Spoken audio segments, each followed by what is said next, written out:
Hello everyone, Angelo here, homeless filmmaker in LA. And boy did I get some offers today. I think I ate probably like 1,100 calories today. I really did not eat much at all. And I'm not even that hungry.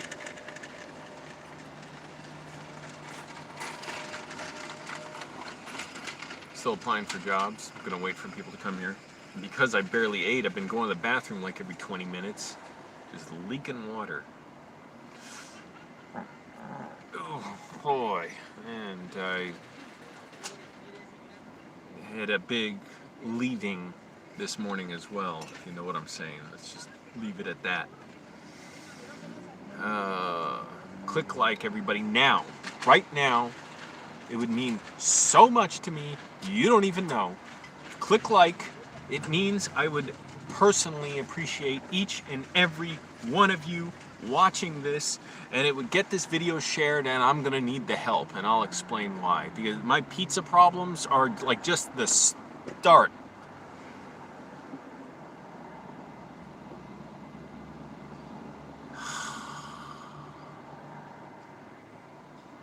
Dude just didn't know when to give up, man.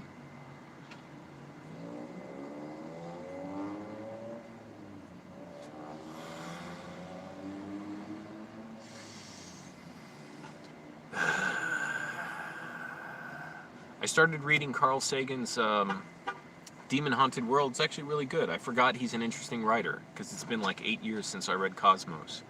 I was thinking more of Richard Dawkins, and he's a good scientist. The cult of, his personality, I think, is ridiculous, and I don't agree with him on a lot of like social issues. He's too conservative and racist, but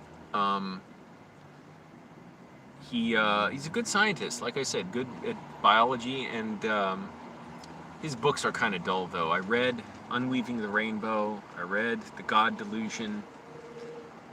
I don't know what it is I want in a book. I want it more personal, and that's what Carl Sagan does. More Carl, I always called him Carlos. Carl Personal Sagan. I've been reading a lot of Spanish stuff lately, trying to study. Hello, no name. I think I remember you here before. I denied the pizza. What do you think? You think I'm just out here accepting free pizza from strangers at the park by a shirtless guy? And I don't want to know why he was feeling so generous, man. I just don't even want to know. And he was weirding me out at the park. I won't get into the whole story. It wasn't that weird. I just didn't want anything to do with him. I don't want people approaching me for stuff. I get it. There was no reason to do that. Understandable reason. Approach me. Guy asked me if I had a match last night, actually. So no, I did not. But this guy, he was basically at the park all day. Which, okay, so was I. He had no shirt on all day. Hey, maybe he didn't have a shirt. He had his milk jug with him, or gallon water jug, and he's filling up at the water fountain like twice a day. So, okay, I know he's just kind of hanging out at the park all day. Maybe he's homeless. Maybe he's traveling through the area and homeless. Anyways, at first, he was walking by me, and he said, "Hey, bro, what's up?" or something. I just said, like, "Hey," or whatever, and he said something else. I'm just like, I nodded, and I looked away and sat down, and he, from where I was sitting, he went up the hill to like the top of this small hill, and he was like burping really loudly, and I couldn't really see him a lot of the time, which is good, but I didn't want to sit too close to him. Didn't want him thinking like I'm vibing with him or something, and there's no innuendo to that. I'm not saying anything like, oh, I thought he was trying to be sexual. Just, I didn't want him thinking I'm his friend or anything. Walking around the park with no shirt on, and he was hanging around there all day. I'm amazed at his bladder control. I was going to the bathroom like every 20 to 30 minutes because I barely freaking ate today. I ate like small, half a cup of oatmeal this morning with protein powder in it. Oh, I did have two individual 100-calorie bags of these high-protein keto cereals, which are like no sugar or low sugar. And so those 100-calorie bag, it's like a little pouch, like, this big, basically. But it had a lot of protein. Herring, tuna, peanut butter. I ran out of the rice in the damn food bank. They got rid of all those Jasmine rice cups I used to heat up. I liked that. It was my only hot cooked food. And what else did I have? An apple.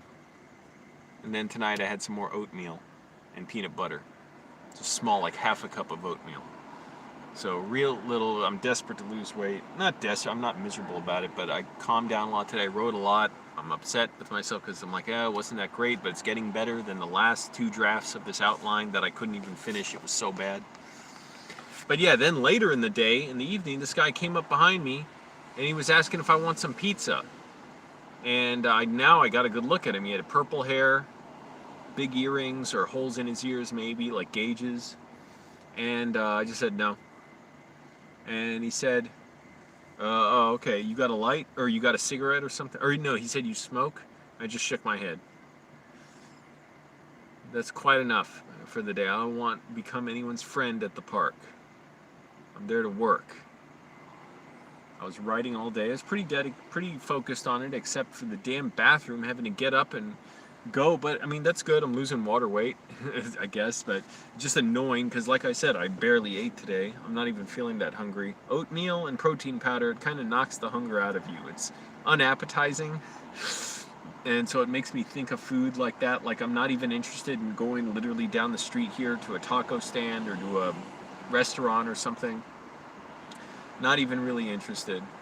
Not feeling that hungry. I want to go to sleep early.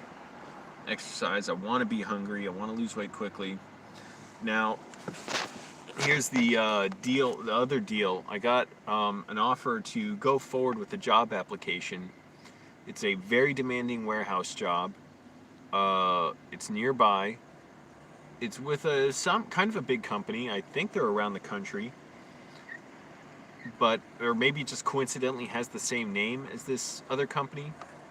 But they only pay $15 an hour. And that's the minimum wage in California. I know that's a lot in other states. It's a lot in Virginia.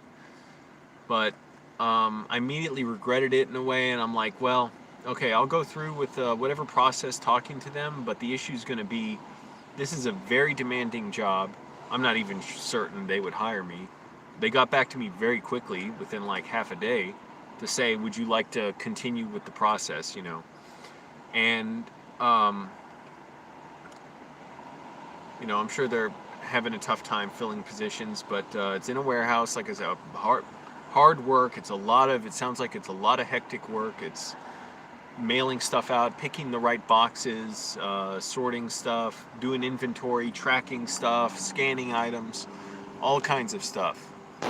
And for $15 an hour, that means they're paying the bare minimum they can, but I'm going to be giving a lot more than the bare minimum. I could be making more washing cars at Enterprise Rent-A-Car. They pay like $15, $25, or $16 or something an hour to wash cars, a much easier job.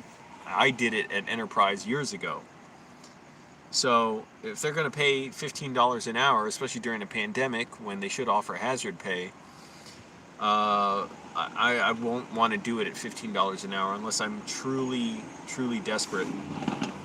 I'm thinking what I'll do is I'll go through whatever application process. I'm not sure if I'll have the nerve to tell them to their faces that I want $17 an hour.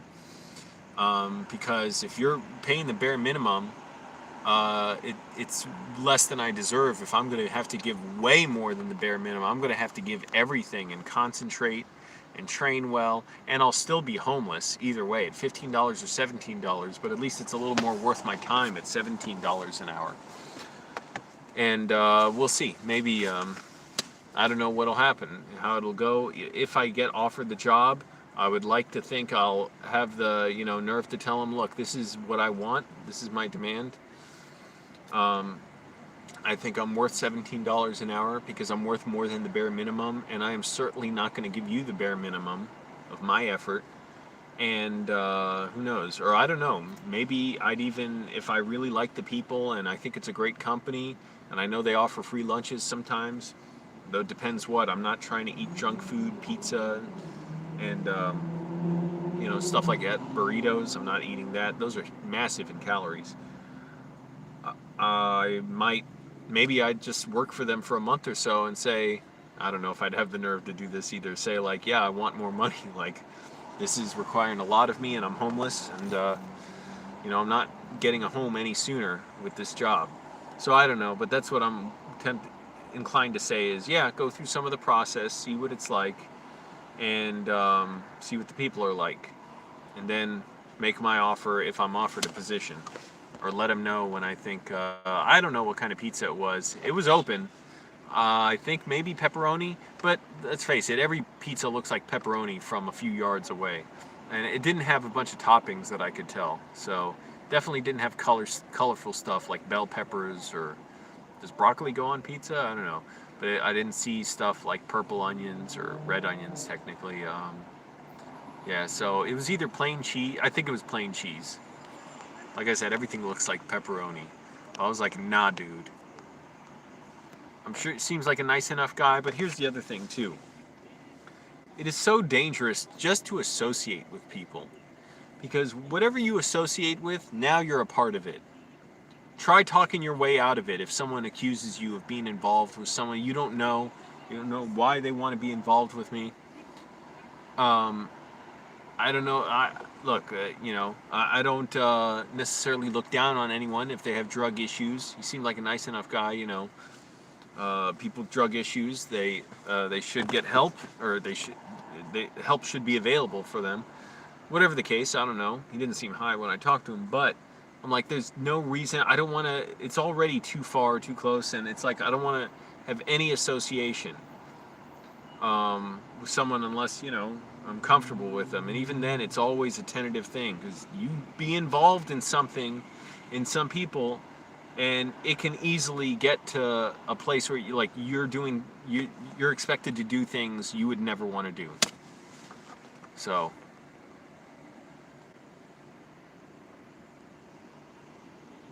yeah, that's true, I guess. SoCal Kevin, hey Snow Dog, hey sure, I guess.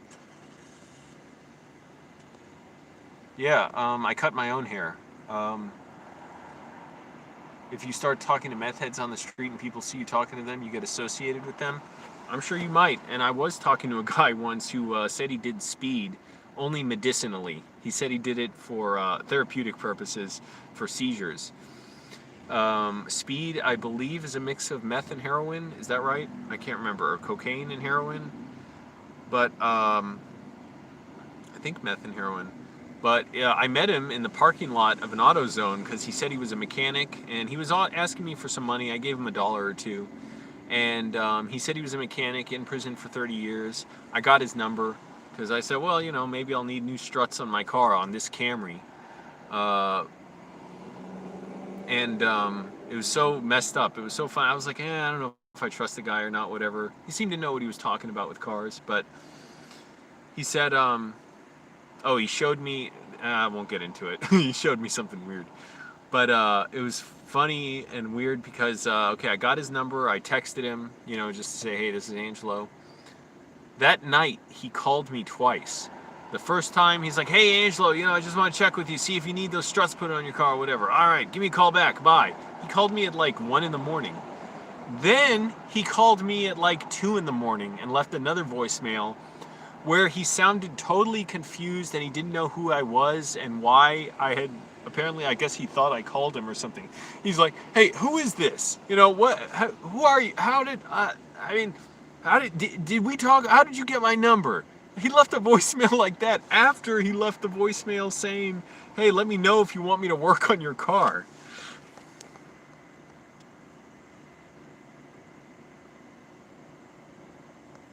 Anyways, yeah, no need for the pizza from the guy. And then he said, do you smoke? I just shook my head. I wasn't trying to be overly friendly. And that was that. As I was saying, I'm applying to jobs. I applied to like 6 or 7 maybe yesterday. and even this morning.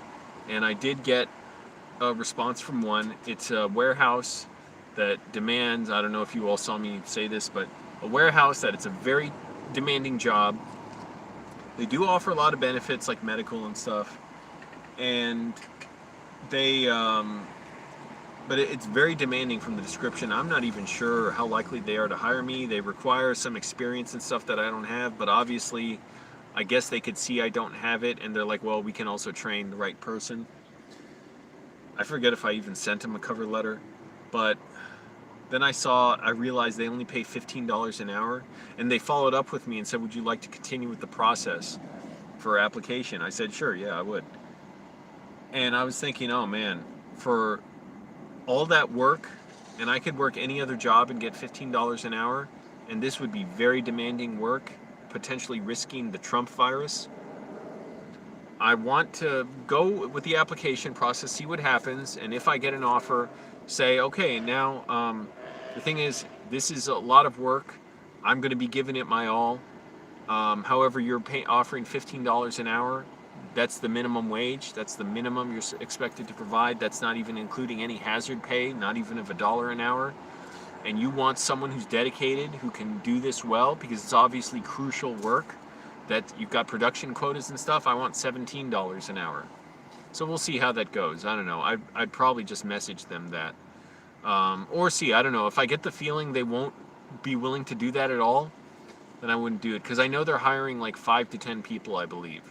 So if they're looking at a lot of applicants, maybe they're going to be like, well, who cares? You know, we'll just get someone else. Maybe I wouldn't even put myself through the stress of doing that. But I want to demand that, because to me $15, it's ridiculous. I'll still be homeless and barely able to pay off my credit card bills with this.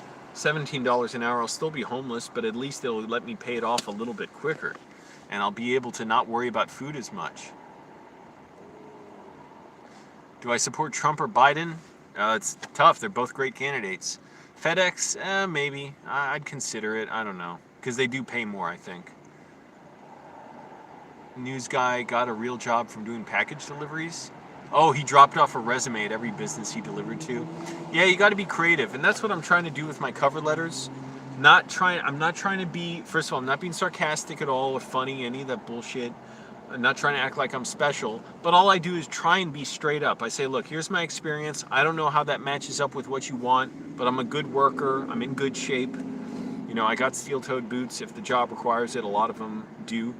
And, you know, I say, like, I get up at 4:30 every day. I work hard. Like, you know, I was working in film, and now I'm looking for something else that's steady work since the shutdown. So I'm hoping that's kind of refreshing, you know. Yeah, package moving is tough. I did work at a UPS warehouse for 2 weeks. That is tough.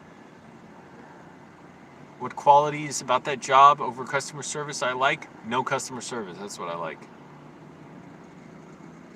I am not explaining anything and everything about my views, Joshua. All I'm saying is I'm not a liberal. You want a liberal? Look at Joe Biden. And look at Bernie Sanders' criticisms of, not that I revere Bernie Sanders, but I'm just saying approach things with skepticism and inquiry and you know, some humanism, and you'd see that liberals support all kinds of terrible policies. They just want a slight little nod to the fact that they're screwing over black people and poor people and brown people and women and all that stuff. So it's like, oh yeah, we're going to support, you know, military bombing campaigns, but we're going to make the military more gender equal, and we're going to make the military more ecological, like environmentally friendly. So that's what that is. But yeah, I'm not. First of all, 13 people in here. I demand it. Everyone click like. Support me, your favorite YouTuber, #1 YouTuber on the internet. I don't care what anybody says. I have the biggest audiences in the world, and I need your help to survive right now, because I'm not sure what my job prospects are. and I got bills coming at the end of the month, and barely getting by. I'm eating like 1,000 calories of food a day, and I'm trying to write all the time, get over my dissociative disorder, take massive, exquisite dumps in the porta potties at the park, so that some jackass, by the way, didn't understand. Okay, here's something. They have on the porta potties the latches that say occupied with a red color on it when you go in. I was taking a huge shit, and this guy's like pulling on it. I was about to start filming on my phone and say, like, you got a problem? But he went away. I'm like, I don't care what, you don't speak English? Doesn't matter. Rojo es deten. Red is stop. It's occupied. Está ocupado. Or what it was. It seemed like an adult. I could just tell by the motion. A kid wouldn't have been that thoughtful. A kid would have been jerking on the door. Obviously an adult. So what the hell? And I was in a porta potty once where a guy just fucking like slammed on the door, and I screamed like, hey, knock it off. He's like, man, I'm knocking on the door. And I was like, oh shit, I was ready with my something to deal with him if he attacked me. Yes, crazy gamer Billy. I almost called you Bully. Yes, like the video, everyone. Don't be ridiculous. Don't mess around with the channel. Treat the channel with the respect it deserves, that I do not compromise myself for. I am not asking for $15 an hour from these companies. If they want me to work hard, they're going to get $17 an hour. They're going to give me $17 an hour, or I don't work for them. That's what I'm going to tell this company. I'm not going to be a jerk about it or rude in any way. I'm sure they'll be nice enough. Maybe not. I don't know. A lot of employers suck. But that's assuming I even get an interview, I even get past another round of, okay, we'll talk to you, But if I'm going to be working so incredibly hard, you should not be giving me the minimum you owe. By the way, should Indeed be cracking down on companies that pay less than minimum wage in California? There's all these companies that pay anywhere from like 12 to under 50, so anywhere under $15 an hour, like $14.50 an hour. Should they be not allowing that, or shouldn't someone be reporting that? Like, what the hell? I feel like a company like that, I wouldn't even try and negotiate my wage. I'd be like, not only, not doing that, but pointing out you're supposed to pay people the minimum wage. So you can't do that and have me here. But obviously I'm not even going to apply, so they're not going to care what I think. 911 dispatchers make $28 an hour. That's pretty good.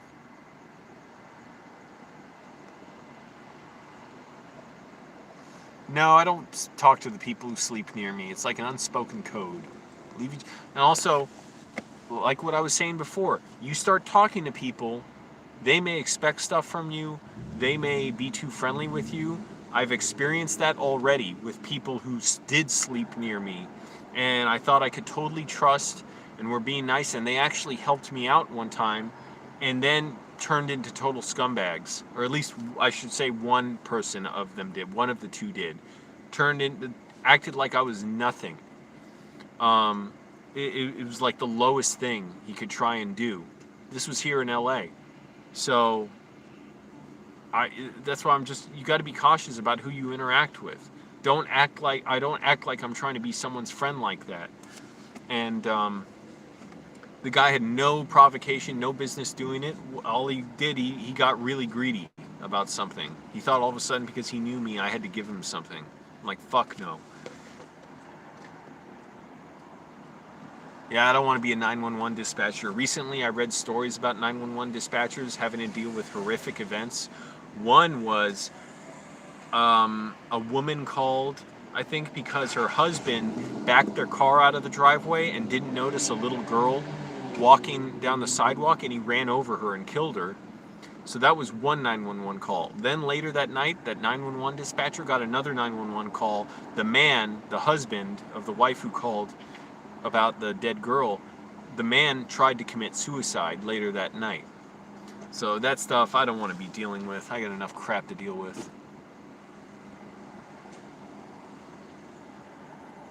Hey Ace, yeah, I'm sure there's people, you don't necessarily know who's doing what. But yes, I have visibly seen sex workers around here, and I just feel bad. Like, what must be happening in your life to get to that point, and who in the hell would like go for some, like, why would you want to go with a woman who's like obviously that traumatized and like she seemed visibly very troubled, very, traumatized. Like, why would you want to be with someone like that? What's wrong with you? So I, other than that, not much, not really, but I've seen a little bit of it. But you don't know either. Yeah. That's very possible, Ace. Yeah. Very sad. Uh, I don't feel like thinking this hard, Joshua. No. Do I ever think differently? Yes, I talk more about taking dumps now. Well, I talk about switching my style from crapping on toilets to now it's all porta potties. So that's the difference. Also, I'm just lazy. I'm just trying to get out videos quickly. Yeah, thanks, Ace. Click like, everyone. 15 people here. Frankly, it is a disgrace. You have a duty to click like. You do it because it gets YouTube's algorithm to share the video, to get out there. I cannot believe, now that I think about this company only offering $15 an hour for very hard work. That's why I was troubled by it at first. I was very nervous, thinking, oh man, what am I going to do? Do I want this job? Are they going to ride me or what?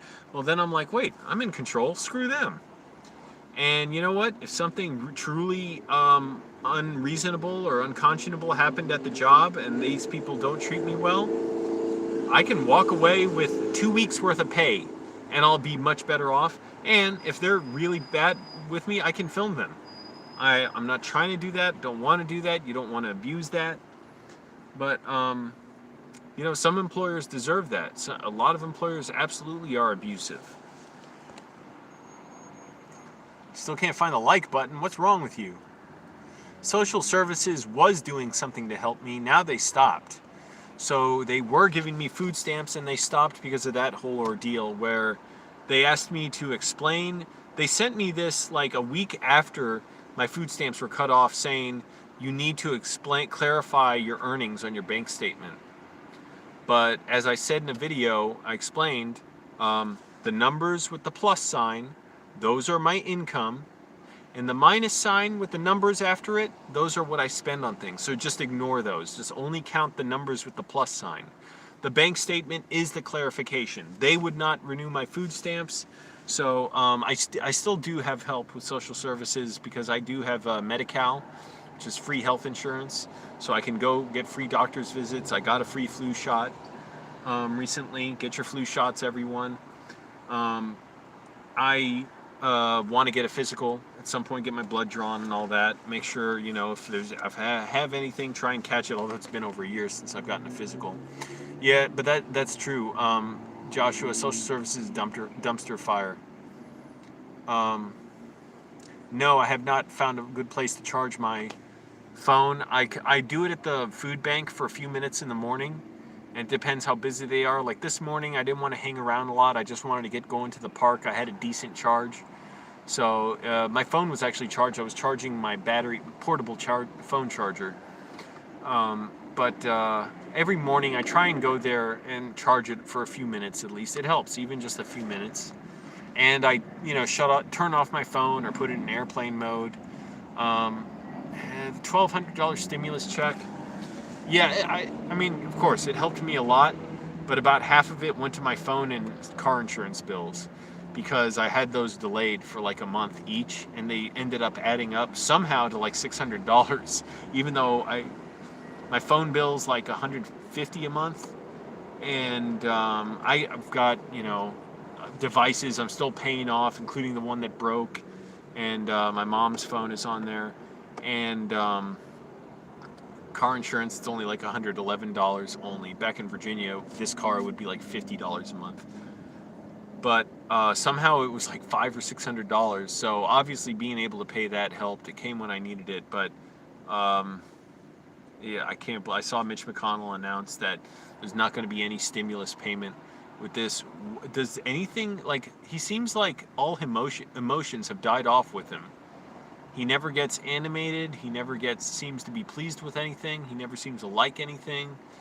What's he after? How much could it benefit him to make any more money, have any more power? He seems to have no principles other than just pure cruelty. I don't even understand how Republicans like him, but I get it in that they're fucking fascists, and it sounds weird to be so simplistic, but they really do just hate science. And it sounds like this new atheisty thing to say, oh, they hate science. No, they look down on science. Dave Rubin, that absolute fucking buffoon, alt-right dipshit, white supremacist normalizer, recently said, like, why do you trust scientists so much? They could be wrong. And have you ever noticed, how in a lot of movies, scientists are the bad guys, and in science fiction films? And then it's funny, at the end, he obviously tripped himself up when he started thinking that, he started talking about how, he's like, you know what, here's the thing about scientists, they're people, and often the science is wrong, and it's disproven and replaced by other newer science. And you see him kind of confuse himself for a second, like, oh, so wait, science really is demonstrably good because it does, it does replace bad science eventually. No guarantee, but yes, the Republicans are genuinely opposed to science on a basic level. Ayn Rand, yeah, I think she was garbage. She was terrible. Supposedly, no, I don't think Citizen Kane is overrated. It's a great film. I'm writing feature-length screenplays. And, yeah, I don't know if Trump actually means it, though. Yeah, he's saying he wants to send stimulus checks. Stimulus chaps. Just send everybody chaps in the mail and hope they feel better when they see him.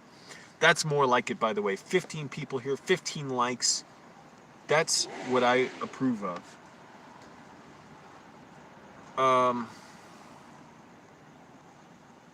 Man, the days go by so quick now. Going to the park, riding, exercise. I'm exercising harder, extending my workouts.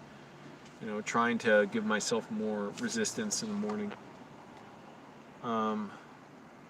Yeah, I bet Joshua. And, I've heard all kinds of nutty stories about her and being incredibly vindictive and selfish and cruel and basically like insulting her publisher or something to wear her publisher down. I think it was some guy on what was it, the big one, Atlas Shrugged. Basically, he wanted to cut down that whatever. How long is that speech? Like 50 pages or something. That dope character gives, and supposedly she just wore him down and insulted him enough until where he just like, fine, just put the speech in, leave it as it is.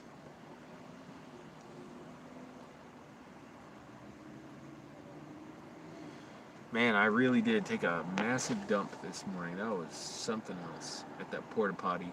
It's not bad taking at the porta potties. It is kind of bad when it's really hot out and those porta potties heat up, even with the vents around the top. You can feel a nice breeze coming in sometimes, but today I did it kind of early. It was pretty good. It was pretty cool. And they had toilet paper there, and I used my baby wipes. Don't flush baby wipes down the toilet. Even the ones that say flushable, that's what I've learned, they don't dissolve in the water, supposedly. So the sanitation workers, the water treatment workers have to pull them out. And so, it's a waste, and don't do it. And so when I take it, I was able to fold it up so I didn't have to touch any dukage and throw it away. But throw it away in a trash can, but other days I'll have a plastic bag, sandwich bag, and have that. I didn't have time to go back to my car to get the sandwich bags, so that's true too. Yeah, she lived on Social Security. I think I'm farting a lot, Chad. Chicken Chad. Thank you, Joshua. I'm not sure if I invented that or not. I must think that I did not invent that word, dukage.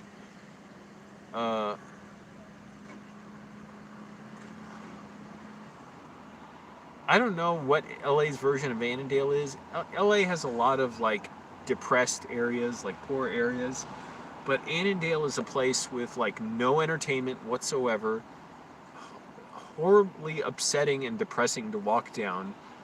Um, like it's all just like businesses you go to that you need to go to, a few little restaurants that I could never afford to go to. Oh my goodness, I did go to a Korean buffet once. It was so nice. While I lived there, pretty much other than that, I never ate out. And yeah, it was just a fucking sad place to be.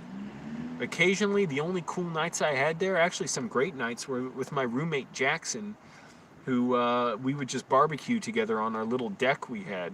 That was a nice thing about the place. It did have a deck where we had a tiny little barbecue that was down on the ground. One time, flames nearly jumped out at my face. We would barbecue like tons of crabs. What else did we barbecue? I can't remember. But we only did it a few times. And he had really nice liquor. It was fun.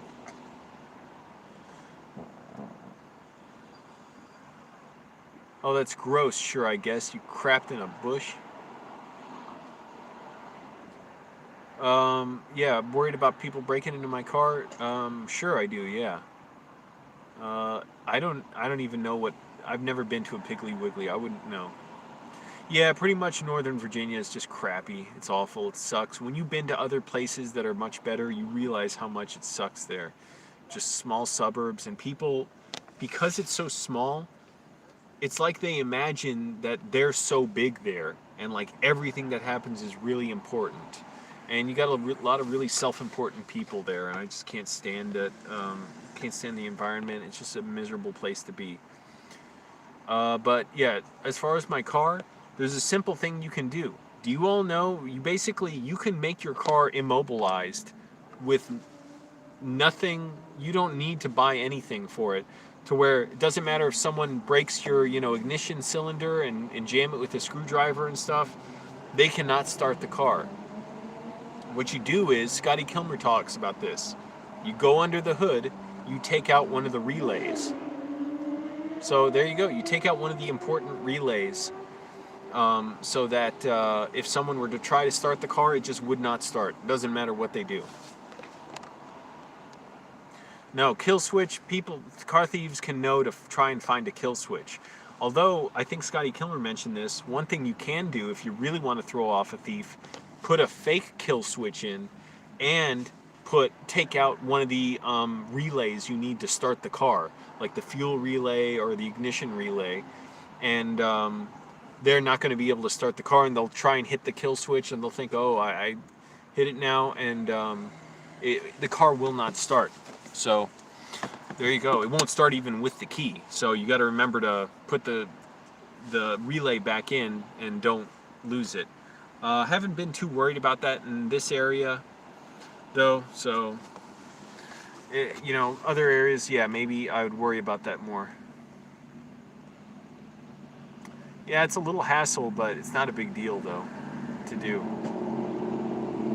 You got to be strong though to pull out that relay. Like, it does take a little bit of work.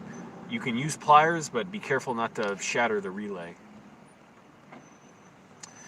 Yeah, that too. Actually, break the loop. That's more what I'd be worried about, is someone just smashing the window. Because, okay, I know they're not going to steal the car unless they manage to tow it. But yeah, I'd be worried about them taking something important.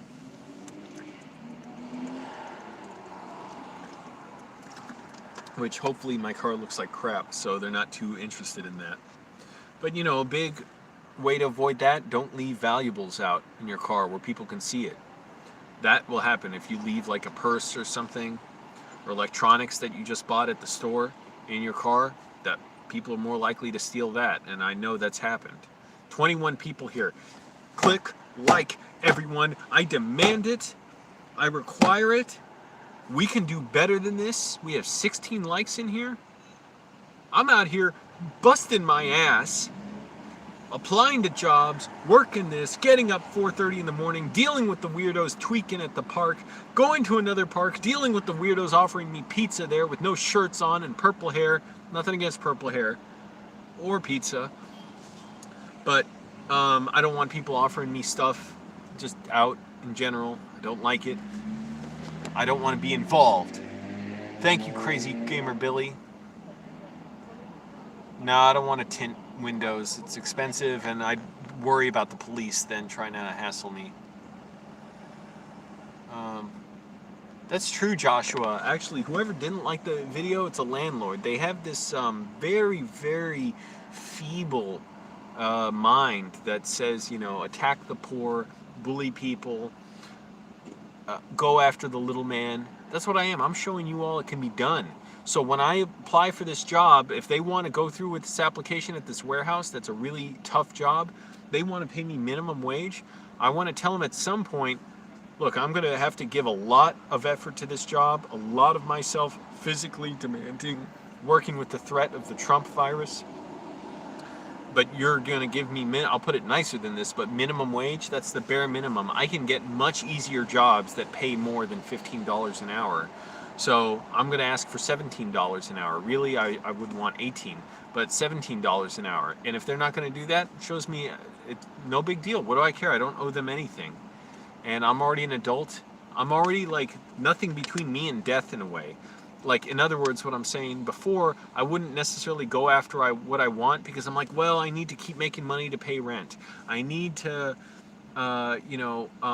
stay in the area and keep making my videos and stuff and build up my channel. I'm already I need to eventually, get my screenplays written, go out to LA and stuff. Now, I've already gotten rid of my house, gotten rid of my job, gone to LA. I'm doing what I want. So, in a way, it's like there's no reason I should, there's nothing to stop me from saying, this is what I want. If you're not going to give it to me, I'll move on. I'm not waiting any longer and getting any older, to do this. I'd consider Costco, I guess. I should look that up. Yeah. Thank you, Dave. Appreciate it. Thank you, Gamer Billy. People hiring won't go more than 17, most likely. Yeah, but they won't give you if you ask. Yeah, so I got to ask because, I'm sure they can tell when they talk to me. I'm a good worker. I'm good at problem solving. I'm very, hard working. And I get up early every day. I'm in shape and all that. I know how to problem solve and concentrate. But $15 an hour, I was making $15 an hour as a bouncer, standing around talking to people and joking around a lot and actually enjoying talking to my coworkers, and it was cool, It's too bad I couldn't film it and just show it, but like I had coworkers who would just come in and out like other bouncers. The cool thing about it being a small business that I worked at, it's not like there was a huge corporate structure where you had to be on schedule all the time. Like the owner would let a couple other guys fill in for us if we couldn't be there as bouncers, because they had been there a long time. They worked there occasionally before, and they were good friends of the place. And so they would come in sometimes and just hang out and talk. And it was always cool talking to those guys. It wasn't a lot of guys. I make it sound like it's like 7 guys. It was really like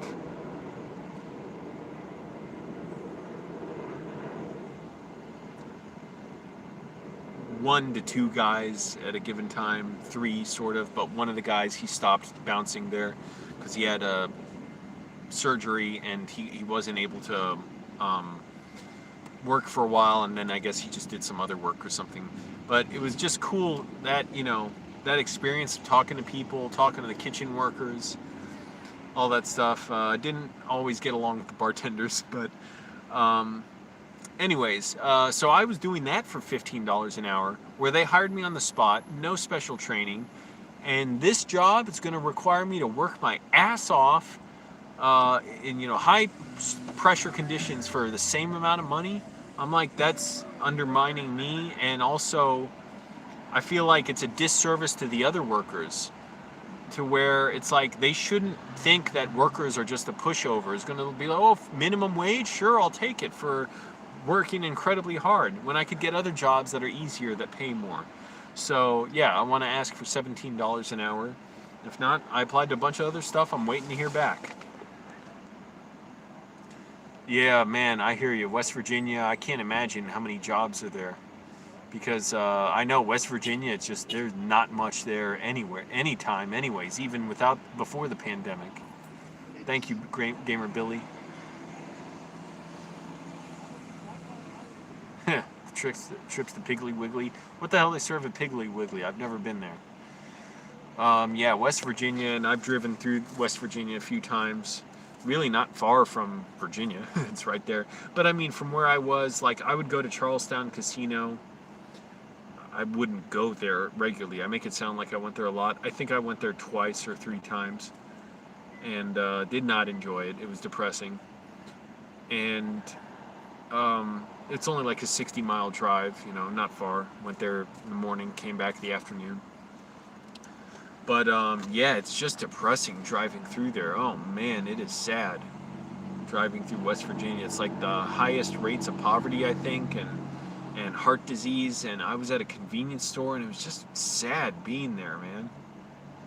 And you know, the convenience store's in the middle of the woods, and the food is just atrocious, and it feels so lonely to be there. I'm like, I'm sure it's great if you got all the money you need and you just want to be out quiet away from everybody. It's cool. And oh shit, I don't want to cancel streaming. And the roads are real nice. Yeah, Charlestown Casino, they got that little town down there. I don't know, that is just, for me, I'm not saying it is truly like sad and like they've done something wrong. I'm just saying for me, it's sad being there. Like, I don't like that environment. I gotta be in a big place like this. Oh, hell no, I'm not working at a fast food restaurant. Not working with customers. Yeah, Gamer Billy's right. Don't ignore him. We need more likes in here. We need 21 likes if there's 19 people here. No, I did not take that pizza. I would never take pizza from a stranger. I don't take pizza generally. And I don't want strangers offering me stuff, because next thing you know, you're involved in stuff. When you get to associate with people who obviously want something, even if all he wanted to do was make a friend or something. I get it, but I didn't want to do it. How are you watching? Are you watching the light? Are you watching on your phone? You got to have your phone in the vertical position and see the description and stuff. The like button will be there.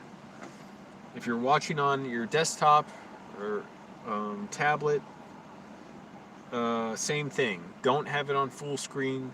Have it so you can see some of the title of the video below it, and click like there.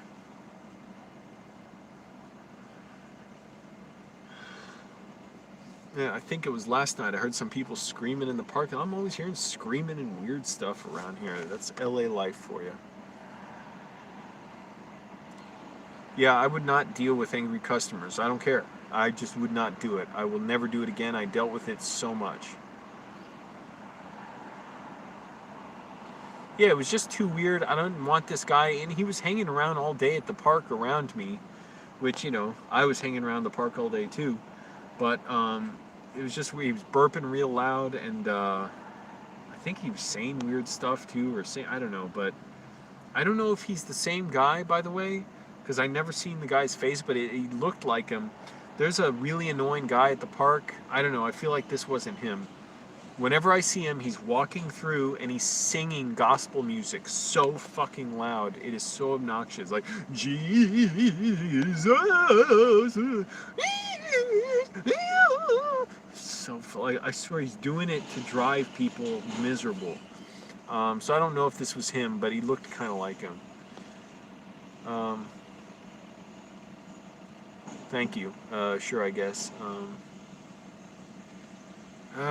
Amazon, yeah, it's yeah, fast food jobs are a trap. Really, no one should work them, because they just don't put up with that hell from customers. Demand your job. At your job, you be able to kick people out violently if necessary, and have weapons if you work fast food. I'm serious. What other choice do you have? And here's the thing. If me or someone I know gets caught up in that and they get mad at us, it's like, too bad for us. We ran afoul of fast food workers. Because I know a friend who's a real asshole about fast food workers, and it's like, you make so much more money than them, and you're complaining about them giving poor service.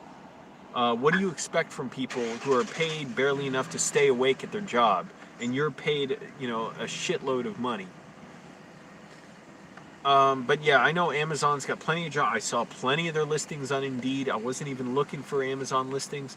They're saying, start in 7 days, no resume necessary. So, maybe that's the way to go because at least there, you probably have less responsibilities. You get paid the same, $15 an hour. But I wouldn't be working my motherfucking ass off like I would at this other. I'm sure you work your ass off either way, but this other one, you got to have a resume. They want forklift experience, all this stuff that I don't have. Yet they still wanted to talk to me, maybe to train me, but they still pay the same. So I'm like, I'm better off going with the place that that they pretty much know going in. If they got a problem with me, they'll just fire me. And this other place, it's like they want you to.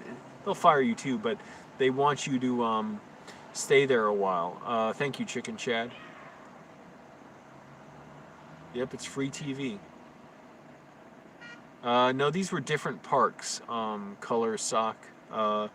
The barking guy who when I walk by him on the basketball court at 7 in the morning, he's always growling and acting like a psycho. I don't use that word just describe anyone I don't like. He seriously acts psycho. It's so annoying. Like when, and he doesn't do it when other people walk by. It seems just when I do, he's like. But I have seen him act out when I'm not nearby. I was like across the park in my car, and I could see him just punt a big soda he had on the ground, like a huge, like big gulp. He just fucking punted it and exploded the soda, and he took his basketball and he like threw it as high as he could in the air. And I was nowhere near him. He wasn't looking at me or aware of me. Thank you, sure, I guess. Jeez, took long enough. Yeah, you get what you pay for, and if you pay me minimum wage, don't expect me to work like with much more than the minimum. It's minimal. Yeah, when fast food workers, if they mess up my order, I don't even worry about it. I feel bad. I'm just like, oh, no big. If they seriously mess something up, maybe I'll ask, like, excuse me, could I actually change it? But I've maybe done that once in my life, if that. I usually just won't even say anything. I was at a McDonald's where I ordered a tea. It was around here. It was that place was like courthouse or something. Like it was just people hanging out there. Like it was so sad. I felt bad for the workers, for the people hanging out. And I ordered an iced tea. Nobody was obviously bringing it to me. I'm like, not even worth it. I'm not gonna say anything.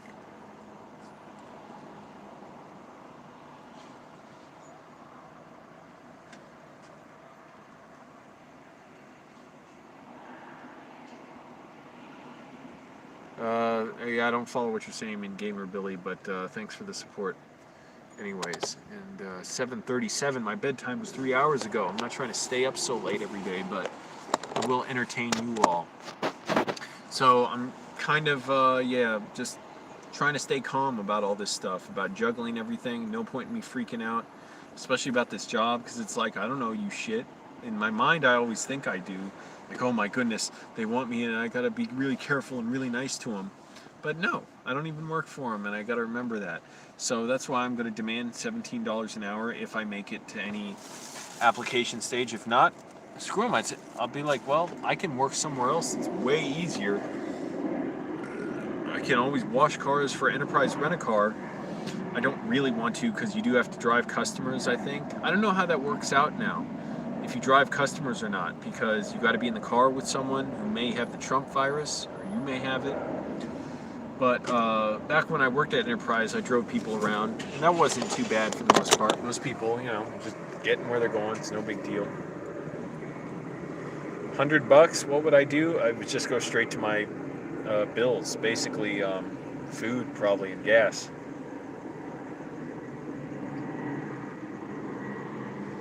Hey, Alejandro Cruz, bienvenido y gracias. My pronunciation's still bad. Thank you for joining. I don't even know if you speak Spanish, but I'm practicing my own Spanish. Been studying it for 12 years. He estado estudiando español por 12 años. Click like, everybody, and you speak good. You speak Spanish. Yeah, the job situation is tricky, and losing weight, thank goodness. I'm so disappointed in myself for, you don't realize you're gaining weight when you're doing it. So I was eating Daniel's tacos and this chicken place, chicken sliders every day, thinking, oh, I'm losing money. I mean, losing weight and losing money. And I was spending way too much money. And now I've gained some weight back, so now I'm cutting it way down. I may have eaten around 1,000 calories today. No, moving to LA hasn't improved my Spanish because I'm not talking to people a lot in Spanish. I mean, my conversations aren't very long if I talk to people, so, it's just like at a restaurant. Thank you, Tech Gamer. You just subscribed too. Oh my goodness, new subscribers. The people demand to see what's going on the street with a homeless filmmaker, and I'm applying to jobs, and I'm also working on YouTube. I'm getting up at 4:30 in the morning, exercising, writing screenplays. I'm actually taking it seriously. These aren't garbage, trash screenplays. These I'm working really hard at, and I know I'm working really hard at them because I'm like, it's getting there, it's getting better, but I still know there's so many problems in here and gaps in the story. I'm going to have to rework it again and again. And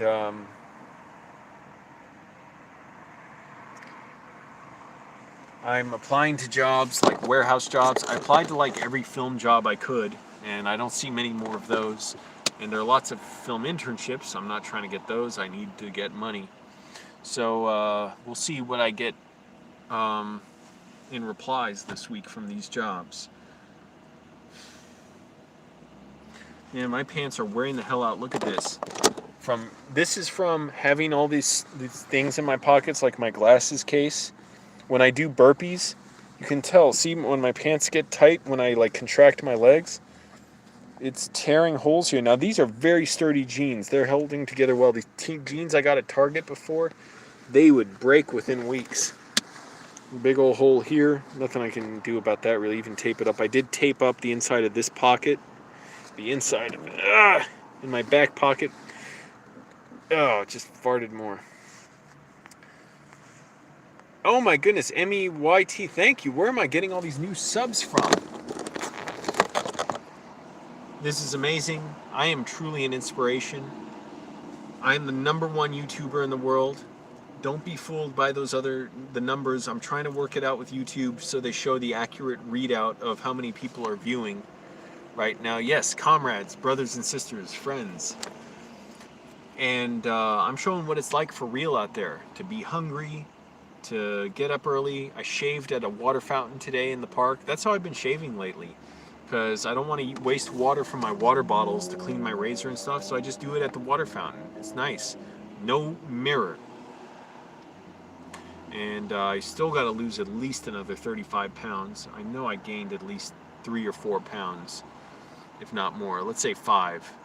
I feel all this fat on me after I lost like 20 pounds. So I'm still down, but now I got to get more down, and you got to keep moving and stay calm. And I'm still dissociating somewhat, and I'm reading Carl Sagan, and just got to keep moving and stay calm. When I get really tense, that's when I like compulsively check the phone, and I'm looking at everything, what's on YouTube, and it's not good. It doesn't help. Yeah, I don't know, Break the Loop. If I think movie theaters will survive the Trump virus, the word you used, it's actually the outdated word. It's called the Trump virus now. But, I don't know. Nobody knows. I hope that something will seriously change with how movies are made and released, which is they're not made to be massive, like theme park ride events where they got to make a massive opening their opening weekend, and only the biggest, hugest movies will, get that support, and then you'll have very, very low budget movies, and you don't have as many risky, interesting stories that are like mid-budget range and even the lower budget range that could have legs if theaters would support them. And also, you have to kind of change audiences' expectations. I don't understand the impulse to want to be part of an opening weekend experience. It's miserable. I worked at a movie theater. I would much rather go to a smaller theater and see a really interesting film, or a foreign film, or, I say it with no pretension, It's just I want to see an interesting drama or comedy or whatever, but I don't need to see the biggest film. And people want to be a part of that, and you have to change people's mentalities. And I would hope it would go more like to how it used to be in a way, with whatever new updates and innovations that we have, where a movie would release gradually and it wasn't this all or nothing, like it's got to make 150 million at least on its opening weekend or it's a failure. And not just big spectacle movies. Sure, people like those. Those movies exist for people. I'm glad people have them and enjoy them. But what about getting movies that are dramatic and that are mid-level budgets and interesting and provocative and challenging? Those movies they're less and less like career prospects for filmmakers who make those kind of movies. You have to do them a lot of times now straight to video, basically.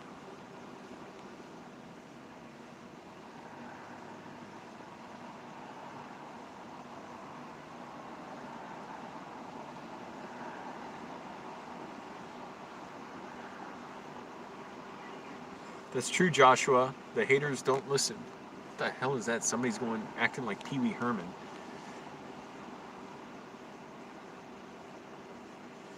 Thanks, Dave.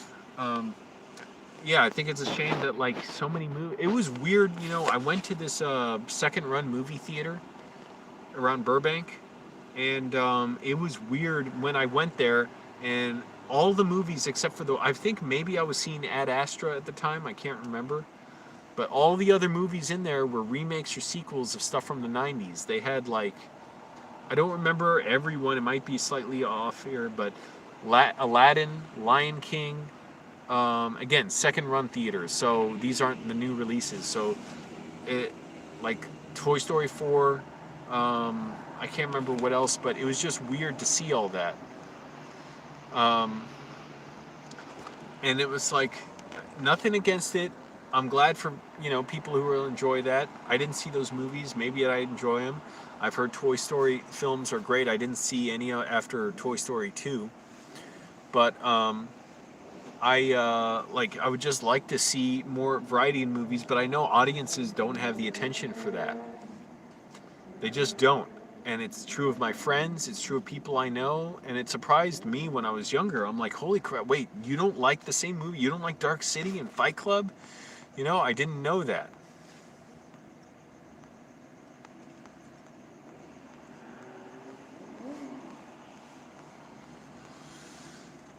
Anyways, there are lots of talented filmmakers, probably more than ever, just because we have more people now than ever, and more people with access to film education and the ability to write their own screenplays, the software to write them, and more access to screenplays. Not even the software, it's you have better access to screenplays. You don't have to buy them or get them from the library. You can just read them online. You can read thousands of screenplays online. That's the best way to study them in many ways.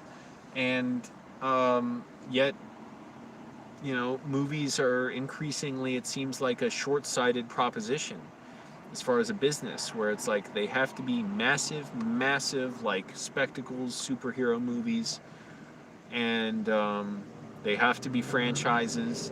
They have to be built in the pre-existing, entities that people know. So they're a sure thing. They're considered a sure bet to make money. And it's just a shame that we don't get as many like wide releases. There are interesting movies coming out, but they don't get popular support. It's like, why not? It's partly, yes, how the studios condition people, and people are obsessively checking the box office results. They want to know they're personally invested, and their fandom is tied into the movie doing extremely well and getting great critical reviews, like on Rotten Tomatoes, which I don't get because I only check a few critics, that I'm interested in to see their opinions on movies. I don't care what Rotten Tomatoes the critical consensus is, because I know clearly what my own taste in movies is. So why would I be interested in all these other critics? What does it matter? It does nothing to me, does nothing to the movie. But people would literally go on crusades against critics if they don't think the critics are giving the movie the reviews they deserve. And people just for whatever reason, it's the mentality now. I don't quite, maybe it's, blockbusters have changed things to where people want to be part of a phenomenon, and you know good for them that they want to be, have this thing that they connect to. But what about the rest of us schmoes, who want to watch dramatic films? Hey, poophead Andy. That's funny. Yeah, Bad Boys for Life is the biggest box office hit of 2020, and that's just kind of almost like they got it by default, because not many big movies could be released. I'm sure if Tenet came out in a wide release, it may have done much better. And who did the James Bond film? What's it called? Too Soon to Die or something? I don't know. I'm messing up the title. That's not coming out till next year. And Nightcrawler, I love Nightcrawler. I read the script once or twice for it as well. And people say I remind them a little bit of Jake Gyllenhaal in that film. Go figure.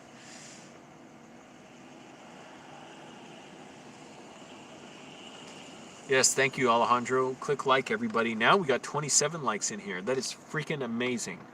Thank you all. I thank each and every one of you. I see you.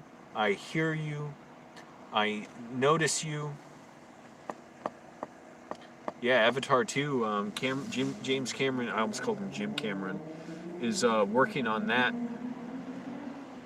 and a bunch of other Avatar sequels. Hey, good for him too. Hope it works out. I think he's a great filmmaker.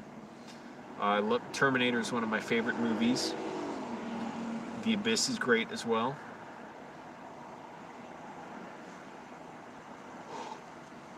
Excuse me.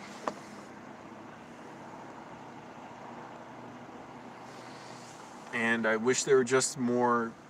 Yeah, he a lot of time he'll like operate camera on his films, and I heard him telling stories, and who knows how much is Hollywood myth or not, but trying to operate camera on the first Avatar, but the camera was so big and heavy because it's a big 3D camera, the whole rig. He basically, I guess he said, oh, that's good enough. His back was hurting from operating the camera, and he had to stop. So, I don't know. Yeah, he's had a reputation as being tough to work for. He's admitted it. And I did not take that pizza, Agrippa. I turned it down. I don't want any involvement in this free stuff people offer me. And the guy, I don't know, he wanted a friend or something. I'm sure he's sitting at the park all day. He may be newly homeless, But I don't want to associate with people needlessly. I just don't know them. I don't need to know anything. Once you associate with someone, now you're involved with them. Whatever trouble they're in, you may be connected to. Whatever weird compulsions they have, they may act out on you. I have no reason. I'm not trying to make friends. I have no reason to try and be his friend, so that was that.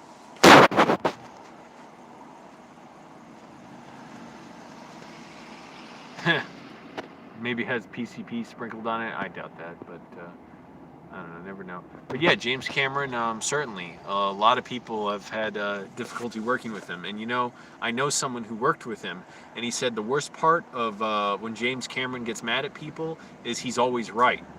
Like, someone will say, oh, we can't do this or whatever, it's too hard, and he's always like, bullshit, So he doesn't take excuses. But also, yeah, you got to treat people fairly.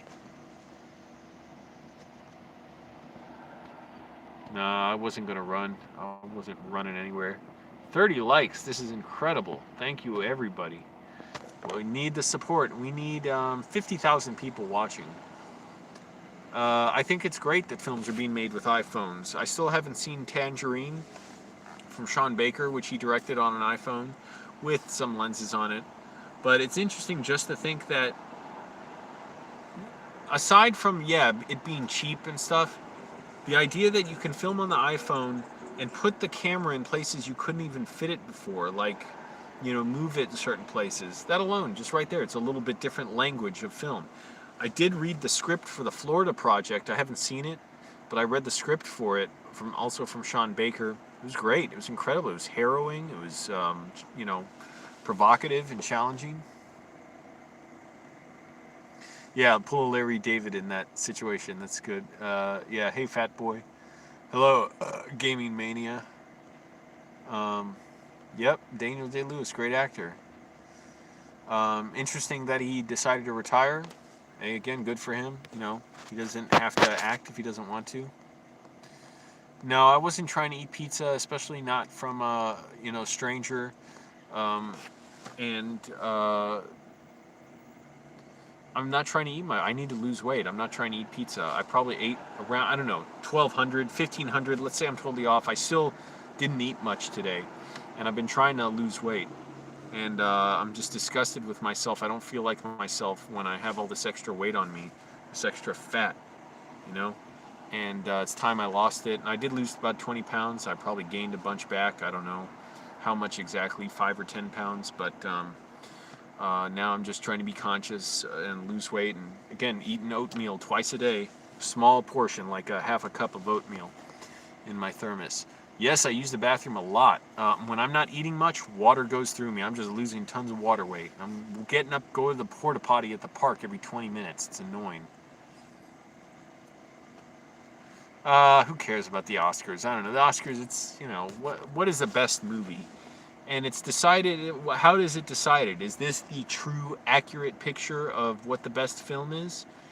It's decided by Academy voters. And they may vote not necessarily just because they think it's the best film. They may vote for it based on wanting people to win for other reasons, wanting to strategically, align themselves with something or other. So, I don't worry about that. Shawshank's a great movie, I think. I know people make fun of it for being corny. You try writing something that good.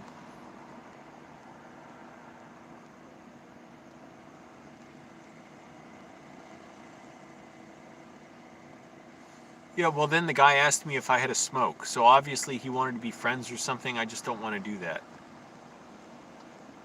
Yes, hey, ASD. Thank you for subbing. Oh my god, where are these people coming from? You all appreciate. I am declaring war. This is a formal declaration of war. It's not a hot war, it's a class war on these damn companies like the one that got back to me today. I'm just getting so hot, it's like my face is irradiated right now. That is a warehouse job. It's a very demanding job. I looked at the description again because I've applied for like 15 jobs lately, and it's very demanding. $15 an hour. That's minimum wage in California. That means they want to give the minimum, but they want much more than the minimum from me. And I could work a much easier job that pays more. The other companies offer more money. So if I go through with the application and stuff, I know it takes a little nerve of me. I always feel really bad telling people no, but I want to tell them, tell them how it is in the most elegant way possible. That look, I'm going to be giving a lot. I'm going to be homeless no matter what, but at least if I'm going to be giving so much, giving this my all, I don't want the minimum you can give, which is minimum wage. Yes, even though you're giving benefits too, but I don't buy food with benefits. I buy food with money. So pay me $17 an hour and start from there, or I'm not going to take the job. So we'll see if I even get an offer to talk more. Who knows? Oh, your name is Asada. Oh, okay. It looks like ASD. It looks like you just ran your fingers across the keyboard. El teclado. Corrió sus dedos entre el teclado. Por el teclado. Yeah, that's it. I'm not worried about him putting drugs on the pizza or anything. Who the hell does that? But no, I just didn't want to be involved with anything from anybody. Yeah, that's the best Oscar show. Is the On Cinema Oscar special, which is hilarious every year. Break the loop. You must be new to this channel. Have I ever tried recreating movie scenes with my friends? Look at the very first video on my channel, and you tell me. The very first one from 11 years ago now. You tell me. What do you think? They'll come at me with that crap again. You're about 11 years too late for that question. So listen up, Jack. I'll challenge you to a push-up contest if you don't start doing your research.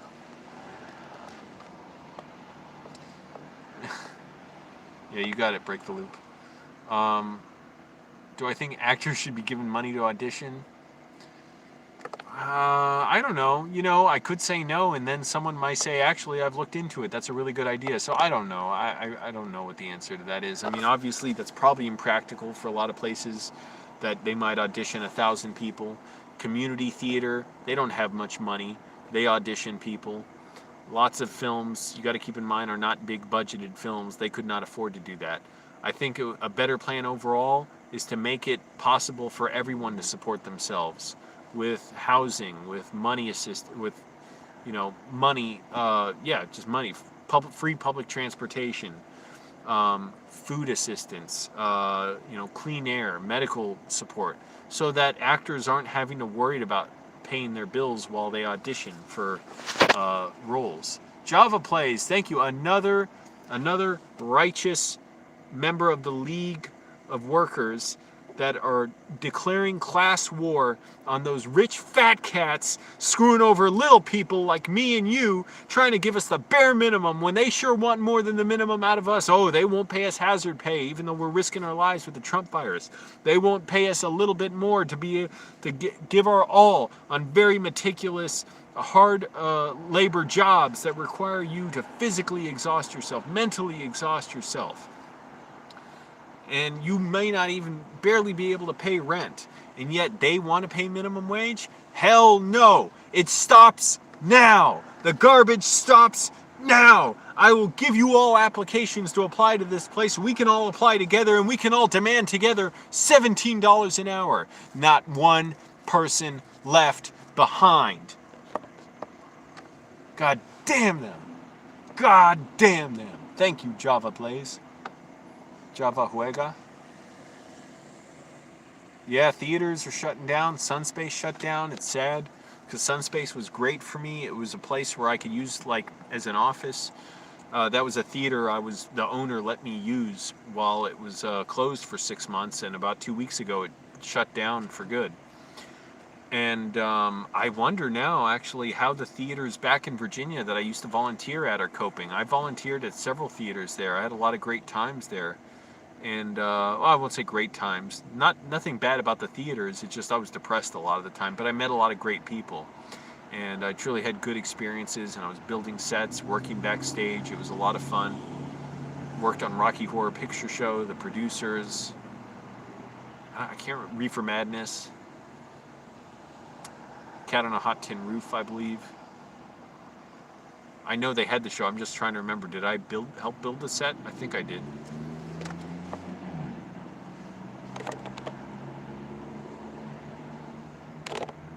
But yeah, it's really sad because theaters are so great, small venues are great, and they may not survive.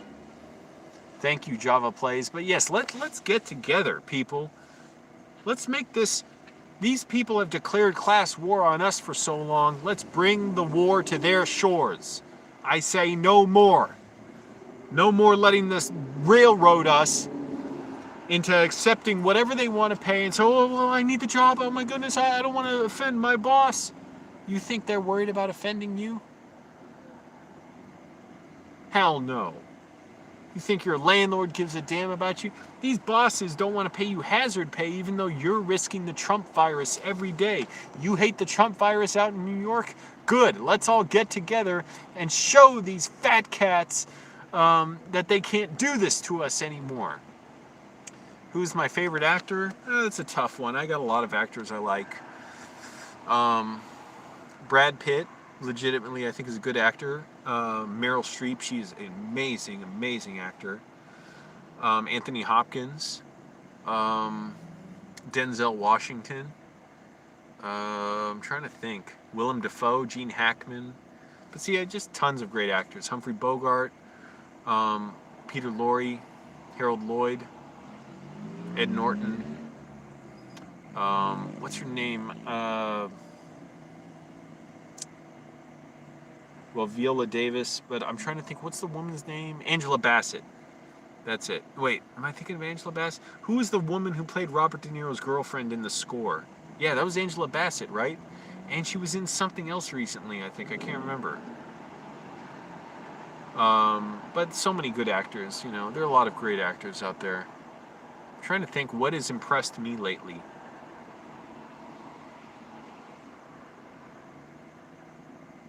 Jake Gyllenhaal, he's great. Peter Sarsgaard.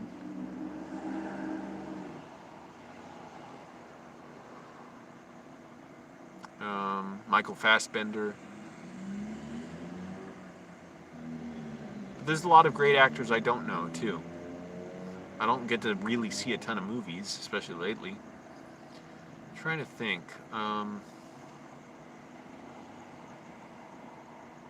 You know, there's a lot of great actors. They just don't get a lot of... Oh, Nicolas Cage, obviously.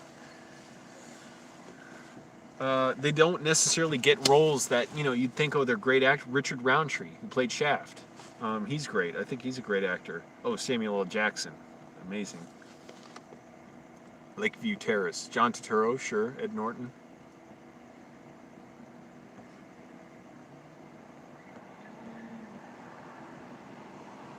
Thanks, Gamer Billy. Appreciate that. Well, yes, that is true. Oh, Robert De Niro, of course. How could I forget? Leonardo DiCaprio, amazing. Just with his eyes, what he can do. John C. Reilly. Tim Heidecker's a great actor, and I really learned that on set with him at the cook-off. I was amazed at how he was throwing himself around. You don't realize how much work he's doing on set, throwing himself around, to the point where I felt bad because I was thinking, oh man, I hope he's getting what he wants from this. Like, you know, I know they're going to edit this, and obviously I don't know how it's going to end up looking. And they ended up, you know, making it like a reality cooking show, like Chopped, from what I hear. I've never seen Chopped, maybe for more than a few seconds. And I was just hoping, like, man, he's doing a lot of work. He's getting himself dirty. I hope he's getting what he wants. But anyways, yeah, a lot of great actors out there, and I'm sure a lot I just don't know about because I pretty much haven't watched TV in years. Barely any TV. When I had a home with a TV, I was just watching TCM if I watched TV.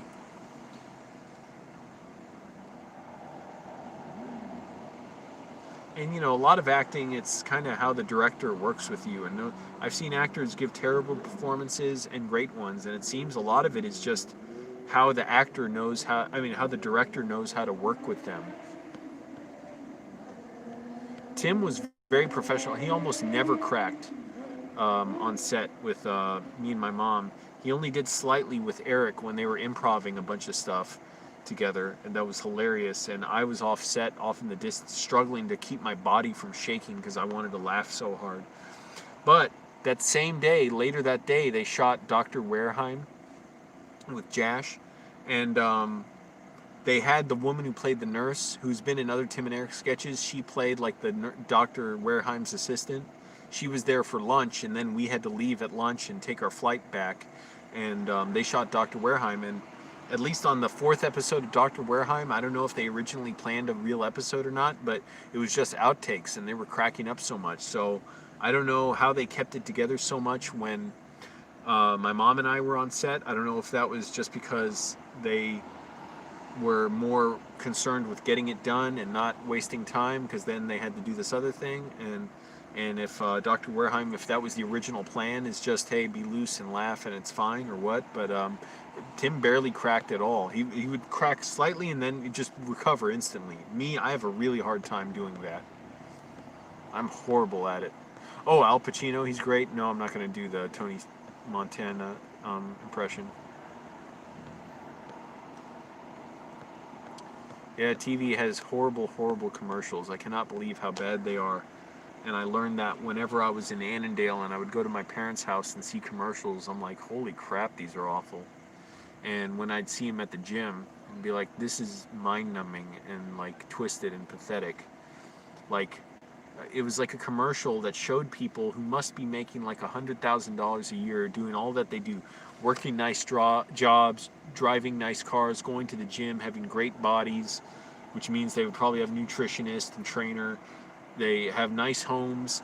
They have nice cars. And then they go out with their friends and drink Corona or something. And that's the commercial. It's like for a beer or whatever beer. And it's like, so it's like you're saying you can only be our customer if you're like, our customers are rich, or this is only for rich people. Or no, it's not even that. It's like a commercial for being rich. If you're rich, you get to consume our, I hate to sound like the, you know, whatever, granola hippie, but If you're really rich, then you can incorporate our beer into your life, and that makes you part of our club or something. When these are actors who are training hard to look good, and they are picked for their looks, and everything is manicured very carefully in commercials to look exactly right, to get the exact right lighting scheme so there's no ugly shadow, harsh shadow anywhere. It's funny with YouTube, you don't have a lot of that polish on commercial, on ads on YouTube. So you do get a lot of crappy sound, crappy lighting, like shadows over people's faces, lights that are like they didn't have enough lights, so they're just coming in from the side because they can't get a proper key light. And so it's like dark shadows over someone's eyes, like me right now.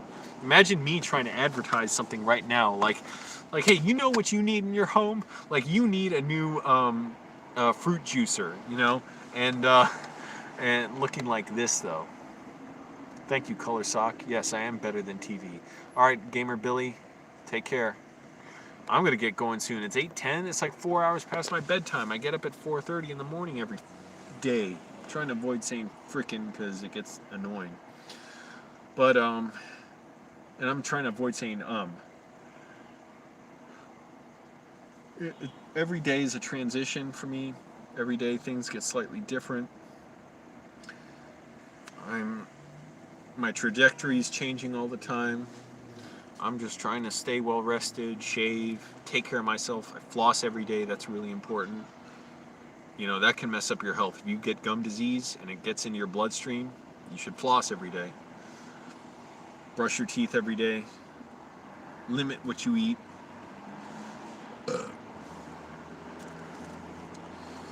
I need water. I'm talking so much, spilling so much fluid out my mouth.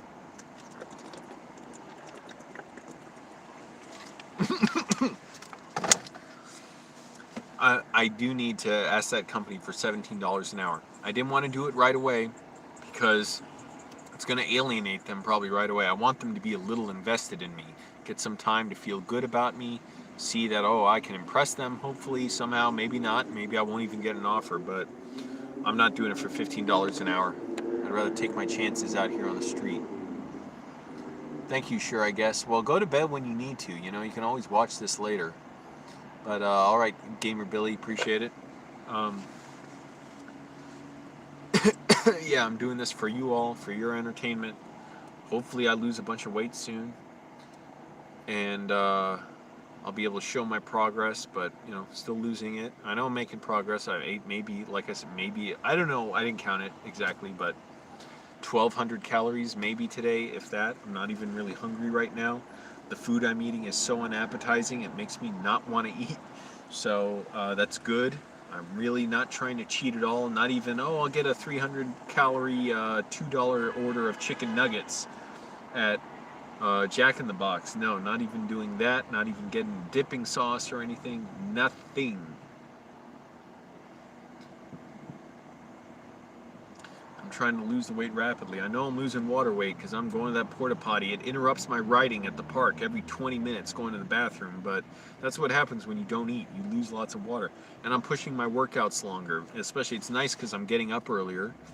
So I don't like working out later in the day. So I'll get up and instead of doing burpees for just 30 or 45 minutes, I'll go to 45 minutes or an hour. And just keep pushing, keep pushing, keep pushing, and it's good. You know, it's a good workout.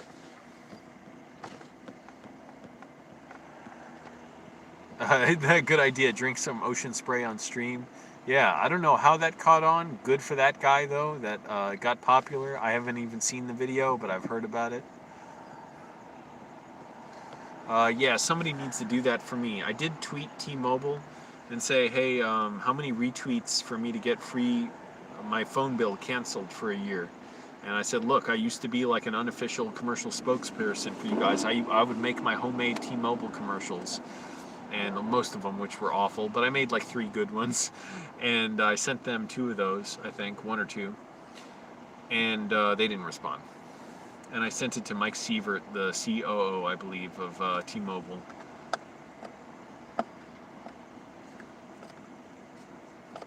But yeah, it'd be really great to have money and be able to live, and I don't even really want to change much.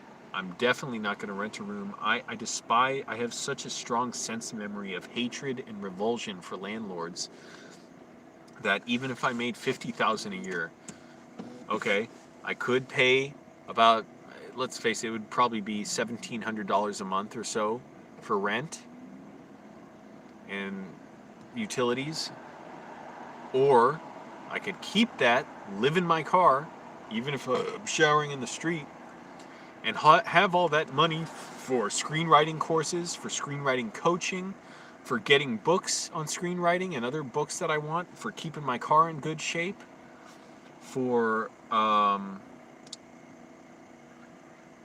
maybe buying screenplays, because not all screenplays are free online. Some, you got to go on paid sites to read them. So I'd like to do all that and really excel, and also buy film gear. So it'd be really nice to be able to get like a good editing laptop, rent an office, have a good camera, and you need a lot of hard drives when you get a good camera, but stuff like that. So I'd increase the chances of getting hired on other stuff, like maybe as a camera operator, or let alone a gaffer, cinematographer, something like that. I don't know if I'd get a storage unit, if I had enough money to start putting stuff away somewhere. Storage units, you got to watch out. They get broken into a lot, so I'd want one with really tight security.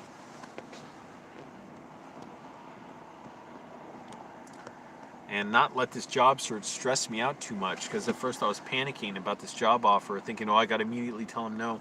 But now I'm like, no, I'm in control, so even though it'll still panic me, I'm sure, got to be willing to tell him, that I'm worth $17 an hour. You should be giving hazard pay regardless, and you have a very demanding, physically tough job. Jackass cars in the left lane turning out of here. What a jerk. And they're just blocking the lane. So if anyone turns in, they're going to not have anywhere to go. They're just sitting there. They're not even leaving. I knew a guy who did that. Never wanted to be in a car with him. Whoa, shit. I didn't mean to do that. 14 people here. Click like, everyone. Now we got 38 likes, 15 people. I'm talking about real issues that affect you. So you should click like if you want to get this out to other people. Let's make an agreement on here. Let's say we're not going to work for minimum wage anywhere. Imagine it. If 50 people applied to a job and they all said, no, we're not going to accept minimum wage. You got to pay this amount to us. That's the power of collective bargaining, people. Don't let them screw you over because you're desperate and because you're all alone and you don't have that bargaining power.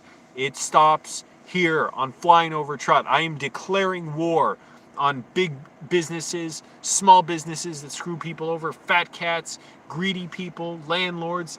Stop accepting crumbs they give you and acting like, oh, this is so great, my boss is so cool. Your boss doesn't give a damn about you. Your boss wants you to be poor. Your boss is getting rich off you. You get in control. Connect with others. I should have an email list and we can all connect and talk and apply somewhere and be like, yeah, we're all demanding extra pay. I wouldn't want to cook next to my car on the street anywhere. I doubt most people would care, but it could very well be considered a hazard and illegal.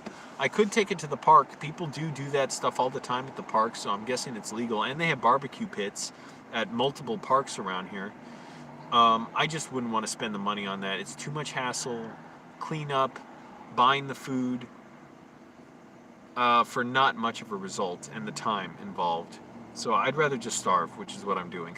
I'm not literally like dying starving, but I'm cutting way back on my calories, and I'm hoping I'll just maintain that discipline once I get a job to where I can, keep the calories very low. I'm not going to eat anything else tonight.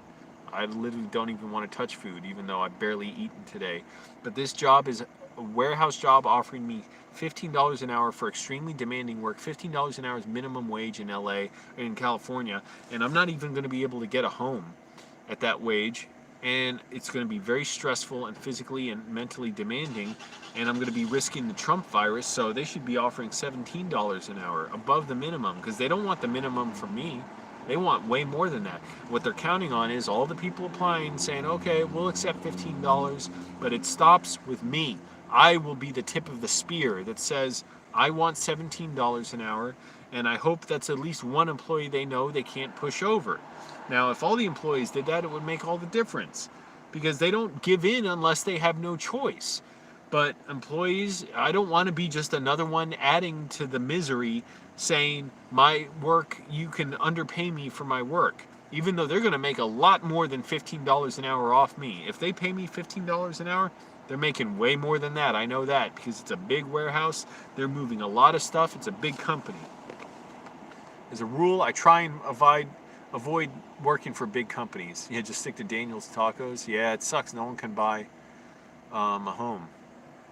Interesting machine. You know me from my Vertigo video. So no, not really. It never came back.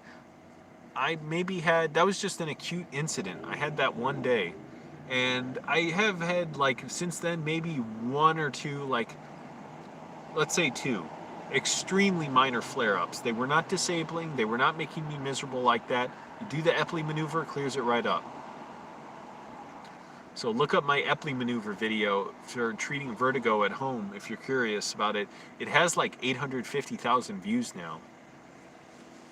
It gets a ton of views because people have this problem with vertigo, and you can waste a bunch of money at the doctor and ER, or just do this maneuver and it clears it up. It flushes the stuff obstructing your tubes in your ears that control your balance with the fluid in them. It's not for all types of vertigo. It's just for a certain acute kind, like PVV something. If you have it chronically because of like hormonal issues or something, it's not going to treat that. So check with the doctor. This is not medical advice, my experience. BPPV, thank you. Yeah, I haven't said it or read it in a while. How long can I continue cruising until it becomes untenable? I don't have an answer to that. I don't know. Really, I mean, I would think until it becomes illegal, or I can literally like no longer park my car anywhere or fill up my water bottles that I shower with. But it's the way more people are going. It's becoming more tenable in a way, even though it's tougher. I mean, I don't know, unless something catastrophic happened in California, like, major disruption of the food coming in and water, say because of a massive earthquake or something, or another disaster. I don't know. I don't have any time limit on it. Next place I live in, I want to own.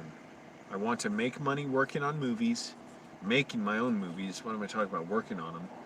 And I want to own a home. I don't care if it's a small home. I don't want to get a condo. I don't want anywhere where it's an association where I have to follow their rules and not put up stuff in my windows and not leave my trash cans out on the curb. I want to say to my neighbors, you can let your grass grow.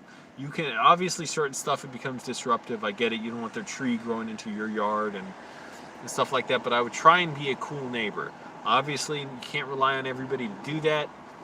And that's the danger of, getting too close with your neighbors. You expect each other to do stuff that they don't necessarily think they should be expected to do, but try and be a very cool and reasonable neighbor. And I want to get a place that I'm not renting. I don't have to deal with a landlord to work on, and I'm not paying rent every month.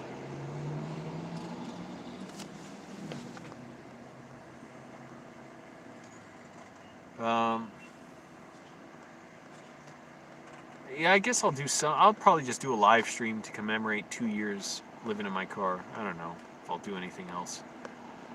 Not eating much. 1, because I'm flat broke. 2, because I really want to lose weight quickly. I'm tired of being overweight. This is not good for my health. I don't feel like myself. And I'm like letting myself down by letting my weight go out of control. So I've got to lose at least another 30 pounds or so. Probably 40 pounds, I'm thinking. It just doesn't feel good to have all this weight on me. I don't feel like myself. And I know it's bad for you. It's bad for your heart, for your arteries, it causes inflammation. So I want to get all that under control. And I'm just over food. I'm not trying to eat till the point I'm stuffed. I'm not trying to eat the most delicious food. I'm eating bland crap all the time. Apples, the lowest sugar, least appetizing kind bars, because they're cheap. They're $1 each at Vallarta. Tuna, herring, oatmeal, oatmeal, oatmeal, oatmeal, peanut butter.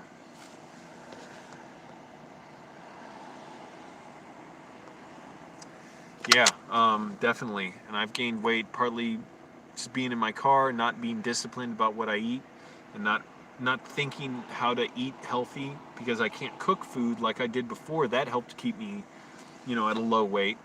So now it's like I got to be more have more ingenuity with how I eat. So for a while, I didn't even think to just get a thermos like this, put oatmeal and water in it. There you go. I have oatmeal. I was eating oatmeal with brown sugar at McDonald's every day, and it's terrible for you.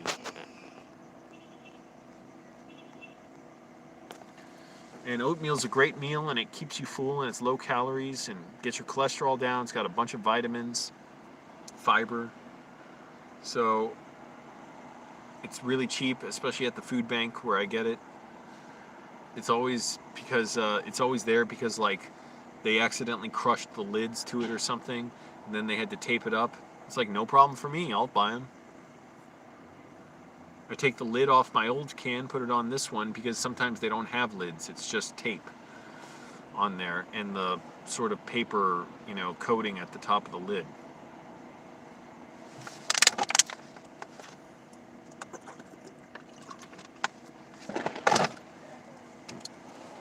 Fireworks went off. And I really have to save money. That's the other thing. I'm dangerously low on money, which is quite common for me. And I need to, I'd rather not eat than not have gas for my car. And I can afford to lose weight now, so no problem. I'm not worried about gaining muscle. I'm not worried about eating the most delicious foods. Doesn't mean anything to me. All right, excuse me. I have some business to do. I'm going to mute the microphone for a moment.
All right, business is completed.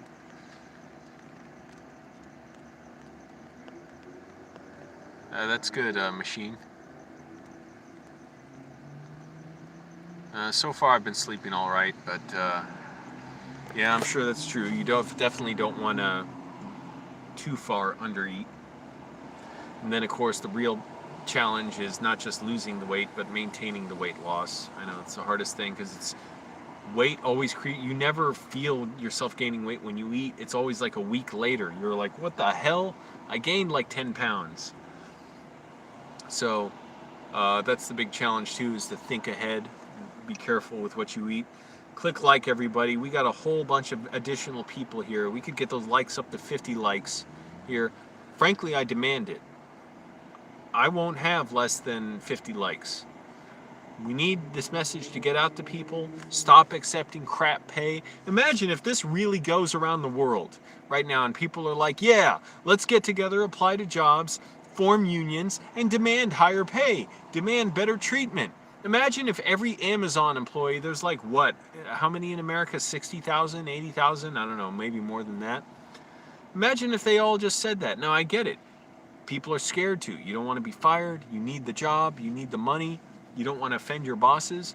But what if you and all your coworkers got together and decided to do it? That's what some Amazon workers do at their warehouses. They go on strike. They block off the entrance to the place. They demand more pay. They demand better treatment. They demand more protective equipment, paid medical time off. The medical time off they get now, it's only a percentage of what they get of their full wages. And they have to show that they're positive for the Trump virus.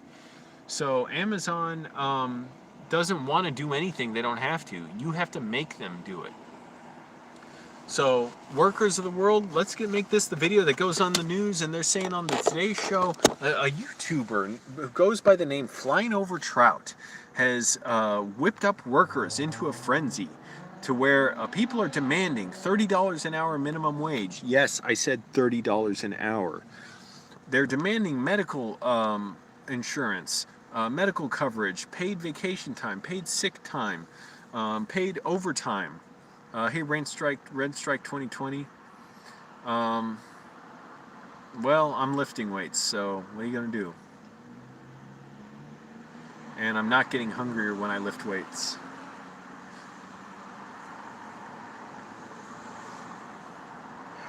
I lift weights every day. I mean body weight, but I'm doing burpees and a back workout every day at the park, watching out for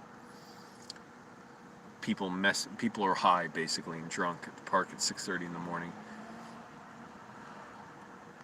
Yeah, I know. Rent Strike 2020, they won't do that. And what I was saying before in the stream is this warehouse, they want to go forward with my job application, but I looked back at the job. It's a very demanding job, very tough warehouse work, lots of complex stuff, determining what shaped boxes to mail stuff out of, like what size, scanning items, like keeping track of stuff, pulling orders, all this. $15 an hour, that's the minimum wage in California. So they want a lot more than the minimum from me, and I could get other jobs that pay more in California that are much easier, but they want to pay the minimum to me. So I want to go through the process as far as I can, and if they make an offer, I'm going to tell them I actually want $17 an hour, because you're going to get a lot more than the minimum from me, and we're in a pandemic, and I'm still going to be homeless with this job, so I at least want enough money to be able to pay my bills more quickly. Because if I'm just getting $15 an hour, that's barely going to pay my credit card every month. I'm not even going to be able to get it down much. I'm still going to get massive interest payments each month of I get like $300 or $400 interest payments, interest charges on my credit card each month.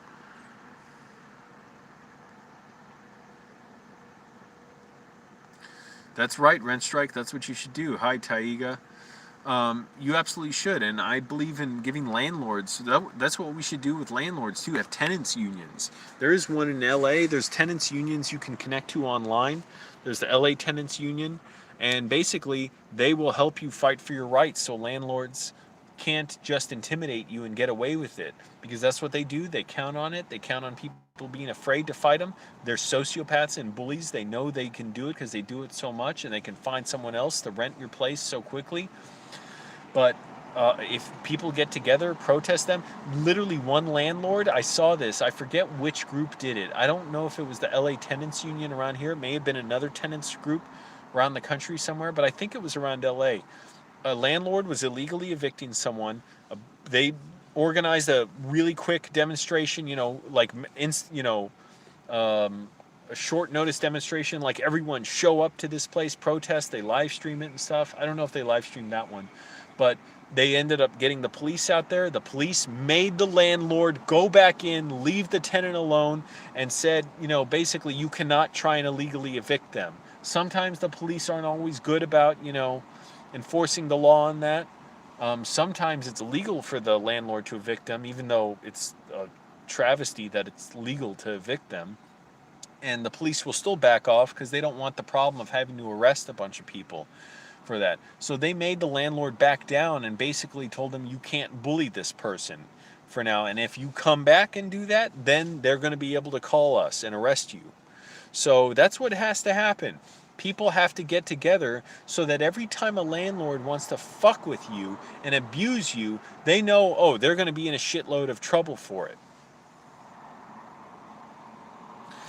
There is a federal eviction ban apparently that's still going on for a while, but I don't know, the landlords are obviously ignoring all that. And like I said, they just count on, they'll straight up lie to people and tell them, oh, you got that stimulus check, you actually should pay it to me. You can apply to other jobs, you can make me money. Let me know how much money you're making. They'll literally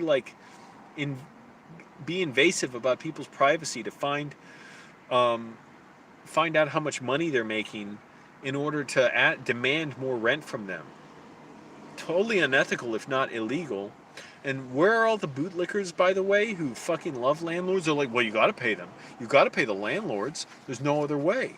We don't know how to do it. You motherfuckers would be defending slave owners for housing slaves. But if you're saying that landlords are good and should exist, how come you're not against the one speaking up right away against landlords who break the law to evict people? Why aren't you doing that? Why aren't you speaking up against landlords who lobby and spend millions of dollars to change the laws to make it easier to evict people? You aren't doing that. Who make it easier to charge way higher rents to refurbish apartments into luxury homes and then charging a ton more and kicking out poor tenants, suing to evict them, harassing them, intimidating them, breaking their appliances to get them to leave, hiring moving companies to move out their stuff and changing their locks while the tenants are out at work? Why aren't they doing all that? Why aren't they complaining about landlords who are demanding sexual favors from women living at their units for rent? Why aren't you speaking against them? I don't get it. So if you're for landlords, surely, if you support, if you have a car, if I like Toyota. Oh, that was nice. For once, the stream cut out and it automatically resumed. I didn't have to go back, click video, live. Your stream was interrupted. Do you want to resume it? Yes. Why aren't they speaking against that? It's obvious. They don't care. It has nothing to do with, oh, what's the best system? It's just hating poor people. Yep, need more unions, need more tenants unions. I'll tell you why. People are scared. People don't know. I totally get it. And especially if you're like me, where I was renting from one person, you'd have to get your roommates to be in a union with you. How hard is that? I couldn't talk my roommates into agreeing to a certain time to doing something, let alone the idea of being in a union together. They would have never done that because they know the landlord would have been so pissed, even though she fucking deserved it. To hell, Debbie. Go to hell. My old landlord from Annandale, I hope you're fucking miserable. She probably was anyways all the time. There's some landlords being lit. Holy shit, fireworks being lit. Yep, if they taxed Jeff Bezos properly, they could end homelessness with just what they get from his income. But yeah, we absolutely need tenant unions. So okay, if you're watching me right now, whether you watch this video in a year from now, or you're watching me right now the night of, whatever night this is, October 20th, look up tenants unions on Facebook and Twitter. And sure enough, even if you don't find one from your city, at least follow it. Give them the support, because that gets the algorithm in their favor, so it'll show, hey, you might like this page too. Follow them, but also look for tenants unions in your city. So search it on DuckDuckGo, don't use Google. DuckDuckGo protects your privacy. Look it up on Facebook and Twitter and Instagram, and follow them on social media so you're aware.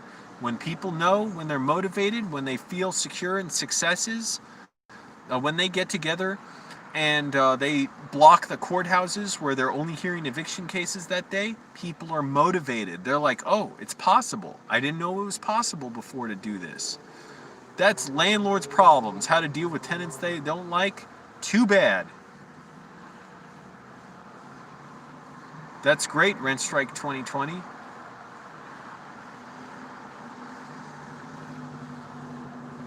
Yeah, I mean, there are toxic tenants. Don't get me wrong. But that is by far not the problem with what landlords are doing. If it was just that, why are rents so high? If it was just that, why are wages so low? Why do people have to commute so far just to be able to get housing cheap enough to drive an hour to their job? Why do they have to get multiple roommates? Why don't they have landlords who will fix everything? If it was just the problem of toxic tenants, which there are plenty, why don't landlords fix stuff legally? They're required to. That's right. They're greedy. That's it. If bootlickers cared about, oh, they just want a good system. That's all. Respect their Angelo, you're too bitter. You're too bitter, and you need to be more grateful. Okay, so why aren't you talking about the things that show you're responsible for what you support?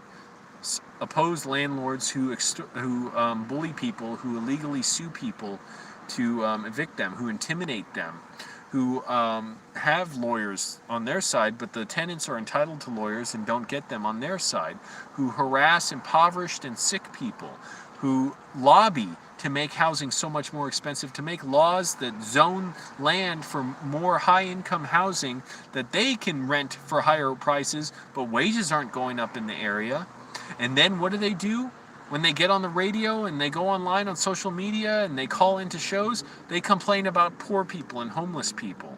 When they're the ones who make more homeless people. You can get so many homeless people in houses. I mean, for every homeless people you get in a house, if you just get landlords to change their policies of what they support, you could get thousands of homeless people into housing. Thank you. You're welcome, Rent Strike. Yeah, appreciate it.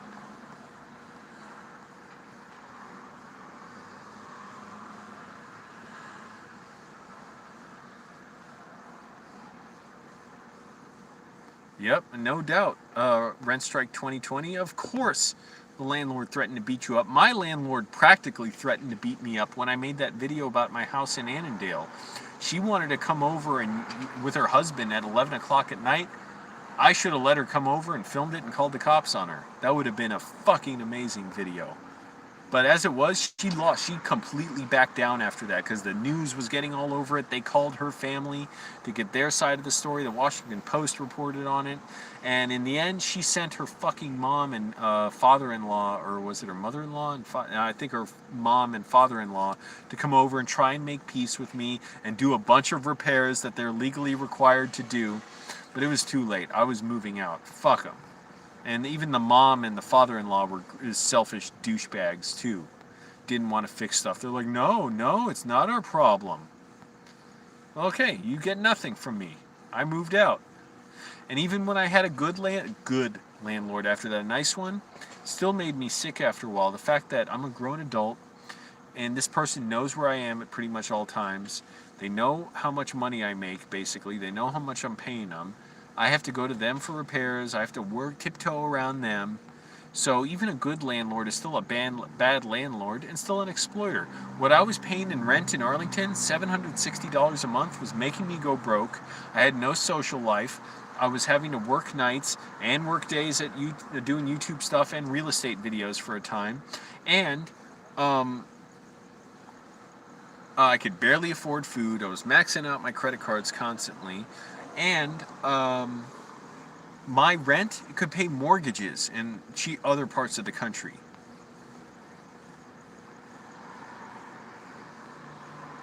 Oh, I'm sure they would still make you pay. Why not?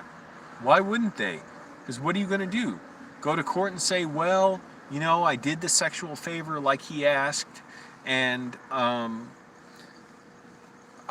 therefore I shouldn't have to pay? The judge probably won't take your side on that. They may say, well, that's illegal to the sexual favor, or maybe that's a separate issue. You got to deal with the criminal court about that. But as far as rent, you have to pay. Yes, they all are terrible. They all are, because they're all exploiters. It doesn't matter how nice they are. It's analogous to saying, well, a slave owner could be really humane and nice. There may have been slave owners who were relatively nice. It doesn't matter. They're still exploiters. It's a horrible system. You can pick out the individual nice landlords. It doesn't matter. It's still a system that... Why are so many people struggling to pay rent? Answer me that. If it was just a problem of landlords needing to be nicer, why is it that people aren't being paid much more than they were 20 years ago, but rents are way higher than they were 20 years ago? Groceries are more expensive. Gas is more expensive. Medical care is more expensive.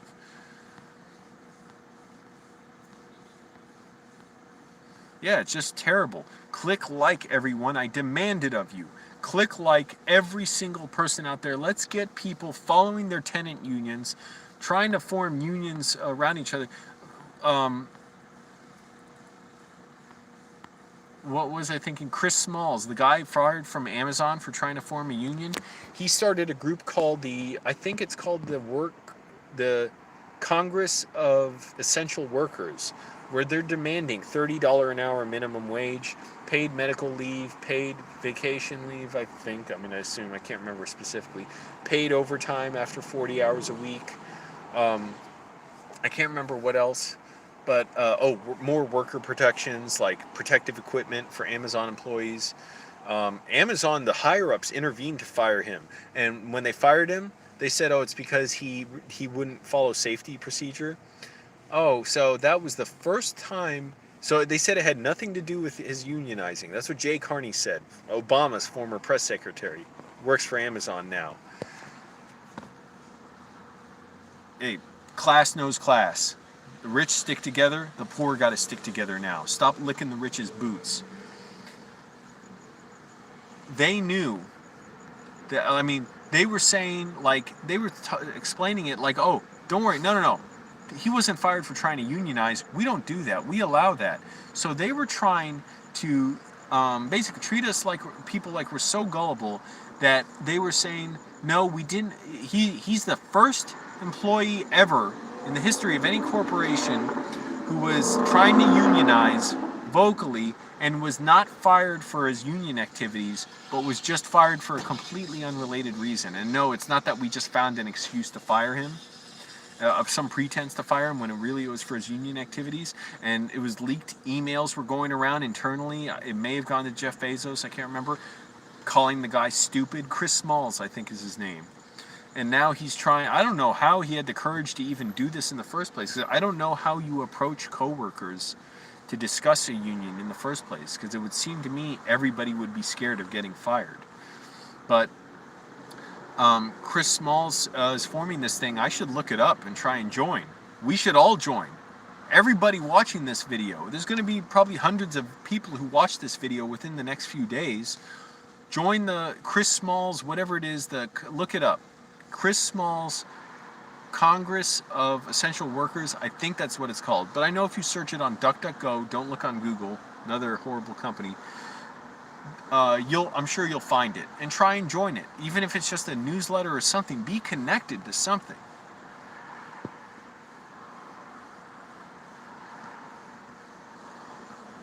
Yep, middle class is non-existent. There's some who say the idea that there should be a middle class is kind of a joke, because that suggests there should be a lower class.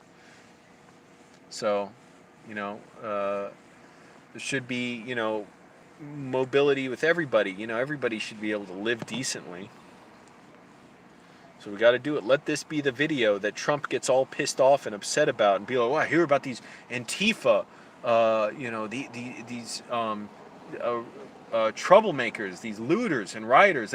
This guy flying over Antoine on, flipping over Trone or something. What's the name? It's just crazy. This guy's out of his mind." This can be the video that gets people to say, okay, let's not accept this anymore. There's no reason to. The only reason to, really, is one we can solve, which is we're not connected to each other. We don't use collective bargaining power, and you try and go at it haphazardly, one person at a time can't do anything. So just one person demanding higher wages, the employer's not going to care. They'll harass you and fire you. But if everybody does it, now they're really screwed.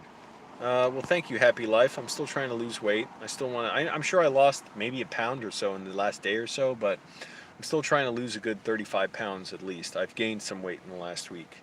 But I have lost weight overall. I am down for my heaviest. I don't know what. I'm not going to bother weighing myself. I can feel the fat on me. That's way too much fat. Doesn't look like much if I took my shirt off, but it's still too much. So I'm really trying to lose weight, and I'm losing it. So just eating less now, focused on my writing, exercising hard. But weight loss is more about diet. You can lose weight without exercise. Click like, everybody. We need this message to get out there, because I don't want to even have to apply for a job. I don't even want to look at jobs that pay less than minimum wage in California. Seems to me any job that offers to pay less than $15 an hour, the minimum wage here, should be reported and be investigated and penalties imposed. Because what are they doing at paying less than minimum wage and advertising that on Indeed.com? Seems shameful. Maybe it is legal. Maybe they have some arrangement worked out where they can pay less than minimum wage. Why? Who wants to work for $12 an hour in California, where the gas is some of the most expensive in the country, where you have to drive pretty much everywhere, where food is so expensive, where you have to commute such long distances. Housing is so expensive.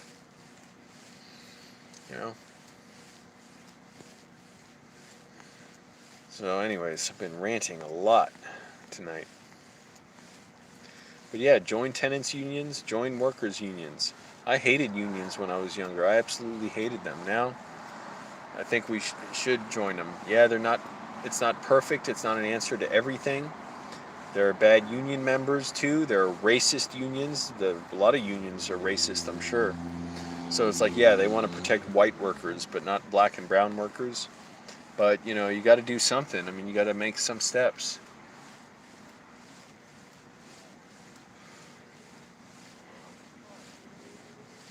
Include, racial equality in that too.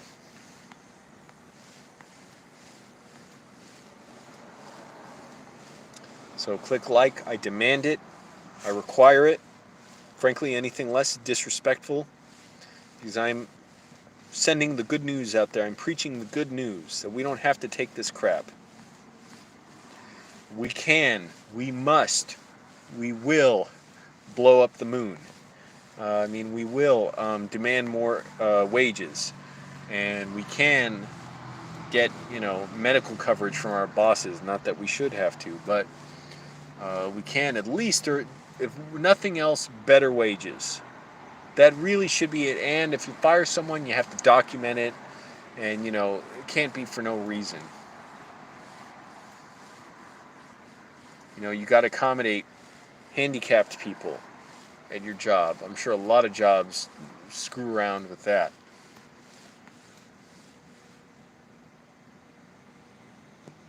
Man, I've been going for 2 hours. Really have barely eaten today, but I'm glad. How much does a person, I'm about 5'10", like 190 pounds or so. Probably 195 now, I don't know. How much, thank you, Joshua. Yes, Comrade Fist. How many calories does like a man my height and weight burn an hour? What, like 100 calories an hour just sitting? So 2,400 calories a day. Plus I'm walking a lot and exercise. Let's throw on another 200 calories just to be conservative. 2,600 calories, and maybe I ate... How much did I eat? Let's say 1,200 calories. Let's go a little higher than I suspect. 1,300 calories. What the hell? Even though that apple, I know that's low calories. What the hell? Let's say 1,200. So let's say roughly I'm cutting 1,200 calories today. 3,500 calories in a pound. I don't know. That's too much math. Now I'm doing like 5 levels of math. I can't think anymore. That's another thing. This warehouse, they want you to be able to do math in your head. I'm like, oh crap, I am not good at that. Man, that is bad. So hopefully these other jobs get back to me too, and I have my pick of the litter. I can decide, and I'd like to get some money, and I will not rent a room. I will just pay it on my credit cards. That's really the big thing, unfortunately. And other than that, I'd like to get money together to work on my screenwriting, to be able to at least rent some kind of co-working space or office to work on my laptop and write on there and read screenplays. And beyond that, I want to hire screenwriting coaches who teach classes that I think would be really helpful. Be able to get more screenwriting feedback feedback on the stuff I write. And that's the big thing for me, is getting my scripts to where they're ready to be made. And then I don't know. I mean, maybe get some film gear, rent a storage unit. I don't really know what I'm gonna do, how I'm gonna do it, but because I don't really know lighting. I mean, I know basic lighting. Yeah, I can light stuff all right, but and it doesn't take a lot to learn, really. It's just knowing not to buy a bunch of crap I don't need, knowing what people want, and you got to know a lot of precise things, like, oh, in a room like this, or someone's skin, you got to light a certain way. And maybe buying lighting gear, I could make good money being a gaffer, good camera, and some gear for that, being a cinematographer. But all that stuff's super expensive. Lenses, hard drives, capture cards, like memory cards for the cameras, editing software. This all gets tens of thousands of dollars in gear. Um, so that all takes a while to get the money for, and even then you can work a lot and not really make a lot of money, and it's a tricky thing. So ultimately, I guess I would like to just have it to make my own movies. I guess that's the best, and work on other projects too. It would be good to work on stuff, but really for me, I want to work on the highest quality stuff possible. I know that sounds so conceited, but I want to work on my projects that I know I'm working very hard on. Writing movie scripts, so feature screenplays. I'm not getting into what kind of movies they are, but I'm being very meticulous about not kidding myself that, oh, it's pretty good, I like it, it's fine. No, I know I have high standards for what I like and what doesn't work in movies, and I want to get my writing really good, and that takes time. You can't just get that right away. So I'm writing by hand in my notebook, but I want to get back on my laptop. That's where I can do a lot more writing and read screenplays. That helps me a ton. I would not be able to write if I didn't read 75 screenplays or so by now. And Trelby, Trelby. It's a play on Trilby, because the graphic on the program, the software, is like a Trilby. It's a free screenwriting software that, for me, it's the best one, at least so far, that I found. Super easy to use. I love it. It's almost like so simple. It's like command line. It almost feels like DOS. I love it, and you can make PDFs out of it. So that for me is great, because I can't afford Final Draft, which is like $150 or something like that. Has a lot more features. So Trelby, it doesn't have stuff for like breaking down the screenplay by like scenes and what props you'll need, and which actors are which in each scene. Final Draft, you can do that, so you can actually have like a breakdown, a production report for the movie. I am getting kind of lightheaded now from not eating. That is fine though. I think I will sleep like this. But click like, everyone. We've had 42 likes for a while now. Not good enough. Holy shit, I'm getting lightheaded. Just want to sleep.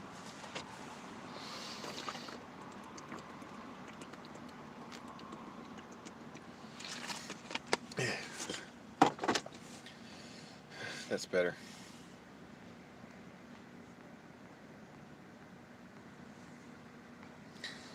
But yeah, I'm definitely losing weight as quickly as one can, I guess, or roughly as quickly as one can, now that I'm not eating much, and I've lost my appetite for food. So another 30 or 40 pounds, 40 pounds more like it, but I go. And then the big challenge is really keeping the weight off. I'll be very conscious of it.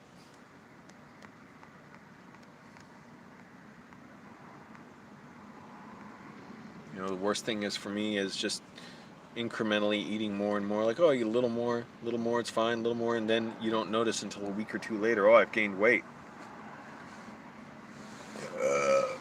Thank you, Taiga. Yeah, so I want not only final draft, which I'm not in a rush to get because I can write on Trelby. That's all I need. I am interested in John Truby's blockbuster screenwriting software, which helps you break down your story elements, and supposedly it helps writers a lot to organize their stories and design them a lot more quickly. That's what I'm doing now, designing my story. I am not writing the script, I'm writing the outline. So that's the biggest challenge for me right now. And I also want new editing software. Like, I have Magix Vegas, I want to update that. And also maybe get Adobe Premiere, because a lot of editors use that. But I don't know, there's so much stuff to learn. I won't have time for it. Screenwriting already takes up all of my free time. But maybe Adobe Premiere, or at least DaVinci Resolve. And, at a certain point, you got to let other people do stuff. But I want to learn as much as I can so I can make the best projects I can, even make short films on YouTube. And so I can make music videos and commercials, but also so I can save money when I'm making my movies, so I can do more stuff if necessary. So that way, it's a lot of work, but if I can be my own cinematographer and editor, that's 2 jobs that I can save money on, because I'm not going to have a lot of money to make movies. Thanks, yeah, Color Sock, appreciate it. Yeah, I know, I always got to be on my guard around the park, always I'm looking out, especially early in the morning, watching out for people out of their minds, or they're high or drunk. Dealt with plenty of those already. One guy threw a brick at me, hit me in the arm. And I saw him again the other day. He chased me through the park. So, I swear, he just chased me through the park. He was doing somersaults and stuff the day before. And this day he just kept following me, and then he chased me. And eventually I got away and he stopped, but man, that must be a miserable existence. He was out of his mind, just flailing and stuff and screaming gibberish.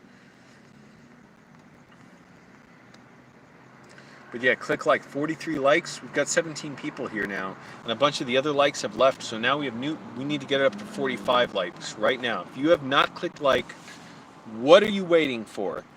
It's the respectful thing to do. It's the polite thing to do. I'm working my ass off out here, cutting my calories, getting up early, exercising, shaving at the water fountain, eating less, writing a lot, reading Carl Sagan, applying to jobs, talking about how to negotiate for higher income at your job. We must do this together, people. Click like, everyone. I am staying up late for you all. Otherwise, I'd be sound asleep right now.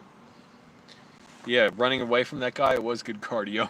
I was worried he was catching up to me too, man. Like, I was running, I was like, I'm probably running fast enough, and I looked and he was closing in, and then I really started sprinting. I'm like, fuck, man, why's this gotta happen to me?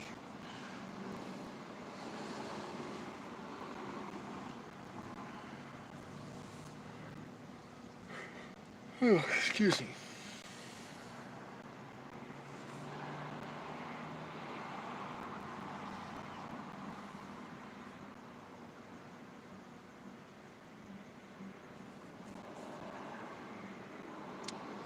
But yeah, the days are going so fast right now because I'm just riding at the park all day and going to the bathroom 20 times because I'm just losing water weight because I'm barely eating. Going to the porta potty. That's right, Joshua. You remember my true identity, the masked porta potty. I'm feeling all right overall. I've always got challenges, but I'm glad so far I seem to be healthy. I want to get a physical. I do have free health insurance, thank goodness, Medi-Cal. Sucks that my food stamps were canceled over this crap bullshit. What's the word? Not complications, but what's the word, like, canceled over, what's the thing people don't like technical stuff? What am I thinking of? Canceled over technicalities? That's it, yeah, technicalities. That's right, comrades. Yeah.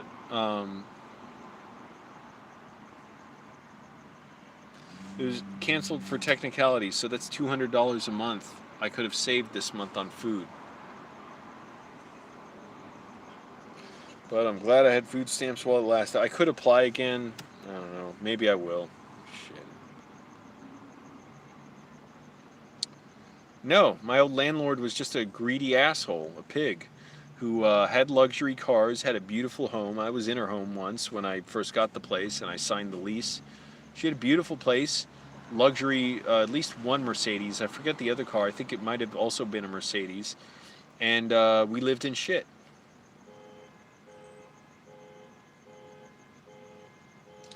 Yes, you do need an address to apply for government benefits.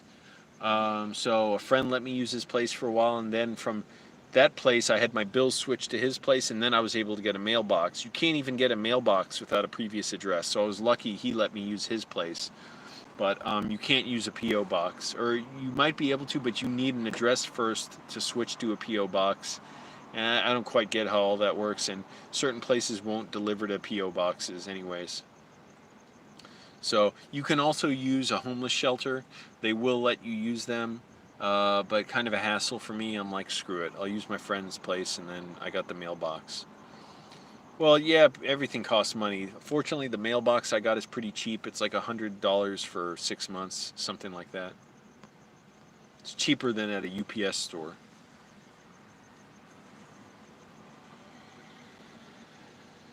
Yeah, so if you rent a mailbox, get a place that's like cheaper than UPS. Get a small place, you know. You can look for plenty of these mail businesses that are independent and cheaper than UPS stores, or I don't know if FedEx does mailboxes as well, but you can use that as an actual address. So there you go. I'm helping the homeless out. I'm helping workers out. I'm not helping landlords and bosses. I'm not interested in helping you. Subscribe to the channel if you're not subscribed already. We got 19 people here, still 43 likes. Click like. Damn it, I am helping people out with my free time. I barely have anywhere to charge my phone because everything's closed right now. I don't go to the library anymore. That's closed, so I can't charge my phone there. I have to charge it in my car while I drive in at the food bank, and I have to go to the park to have regular bathroom access, and I have to drive there, and it's a little ways away, using gas money and wearing down my car. I got to get an oil change now. Technically, I'm overdue for it, and I'm working hard, getting up early, 4:30 every morning, showering outside on the street with water bottles and my dirty clothes. I'm doing this for you, so you should click like. It helps the video out. 46 likes. Let's get it up to 50. 50 likes. I've never had a live stream get up to 50 likes, I don't think. Possible I had one or two with my parents in there that got to 50 likes.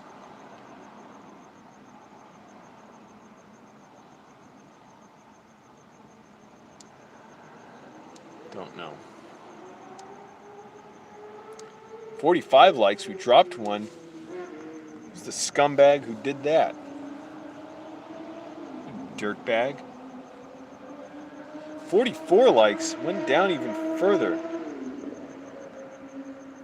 What good is that machine? What good is a portable phone charger without a place to charge it? Are you referring to one like this that I got at Walmart? Because yeah, you got to charge that too.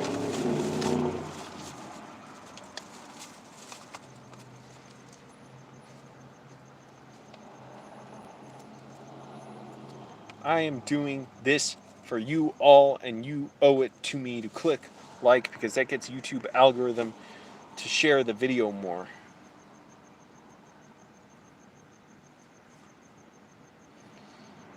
Everybody join a union, form a union, be prepared to strike at your job. I know that's tough for people. I mean, parents and people who really need their jobs, not just for themselves but for their kids.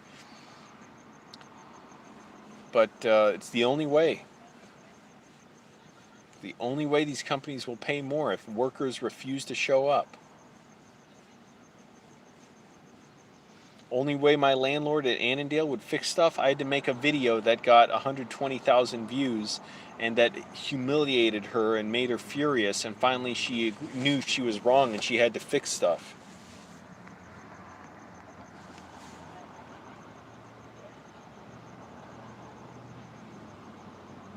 Oh, I gotta brush my teeth.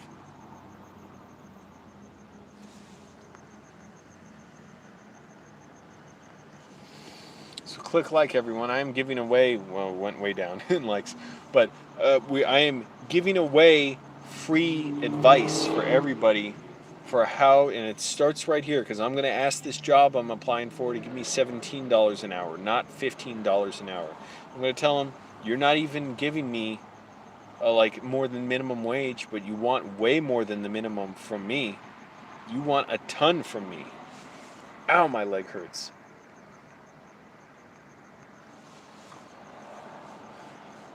So they're undervaluing me, and they're doing it to other workers, and I don't want to be a worker who's contributing to that, who's getting them to be, my coworkers, to be paid less because I'm not asking for much money. So at the very least, I don't want to contribute to that, even if they don't hire me, which they may very well not. Even if they approve me for the job and I say, well, I want $17 an hour. $16.50? Hell no. Why are they going to try and penny pinch over 50 cents? What does that say about them? So no, I'd say $17 an hour, $2 an hour. Help me pay my bills.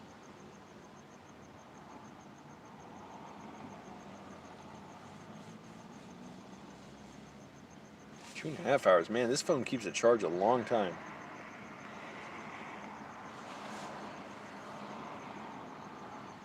But I still have other jobs that many other jobs I applied to, like maybe 15 total. I got turned down from one so far.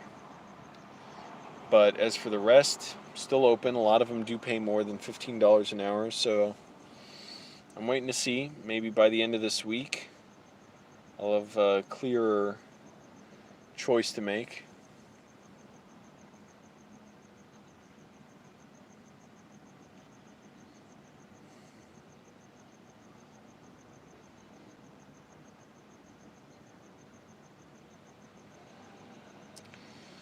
But yeah, it is getting time to get a job. I gotta get something quickly. I'll work for Amazon if that's my last choice. And I'm not gonna work as a driver. I would be in a warehouse.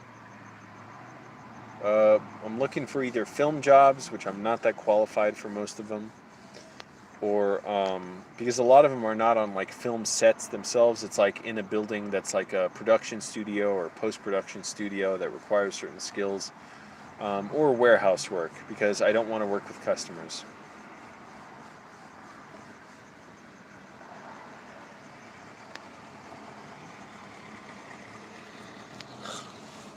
And I'm not driving around this old car as a delivery driver for Amazon. That is more for newer cars that can take more of a beating. I know this is a great car. This is like what people say, one of the most reliable years of Toyotas ever, and the Camry, the most reliable car, more than the Corolla, but it's still an old car. Oh, they give you a car? Oh, well. I still don't want to be a driver. And wouldn't you need a C-Class license to drive for them, or would you drive like a van for them? But yeah, I don't want that kind of pressure. I don't want to have to piss in bottles like I do now. Just don't want to do it, because I know, yeah, I'm sure you're on an extremely tight schedule when you're delivering in a van. So, not for me. Excuse me. You know, trying to find, so even with GPS and all, still, hey Brian, you still have to, you know, find people's mailboxes and stuff and find where to park. And around LA, that could be very difficult.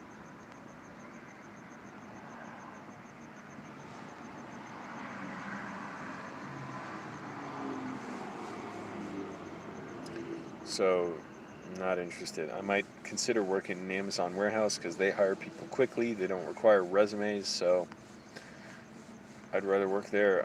No way I'm working retail.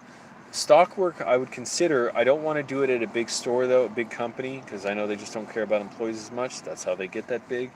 But also, a lot of companies like that, you apply to stock work, and they just brush it off, and they'll say, okay, yeah, we'll hire you, but put you in a register or something. So that's also, it's like I want to apply specifically to a retail place. I mean, a warehouse, so that I don't get stuck with trying to, hey, half blind gamer, doing all right. I'm going to be negotiating with this company trying to give me a warehouse job if they offer it to me to pay me $17 an hour and not the 15 that they're offering, which is the minimum wage in California. That's not enough for me.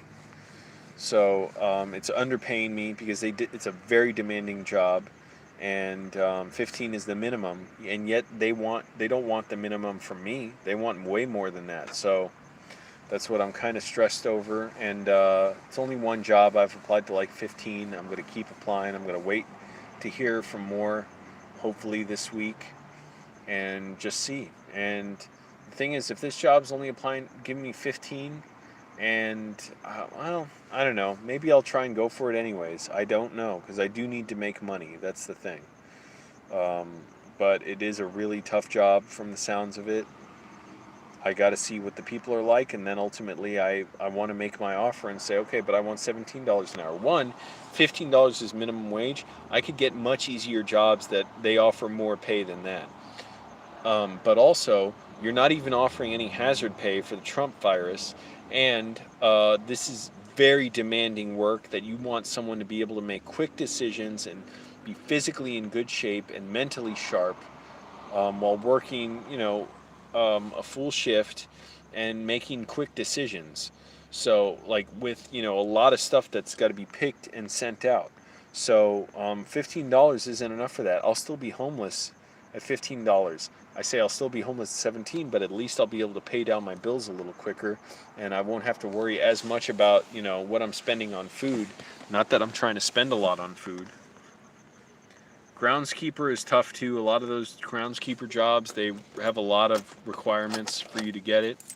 I've looked at them, and the stuff like landscaper, that is just really tough work. And a lot of it seems kind of sketchy. Like they say, oh, you have your own business, but we provide you with the customers. You work and you can make $1,000 a week. I'm sure you're working your ass off. Not too interested in doing that, and I don't want some jackass staring at me from their front window like, oh, is that guy cleaning? Is that guy cutting the grass right? What's he doing? Did he get every twig off the driveway? I'm gonna start to lie down. Even the workers need rest, comrades.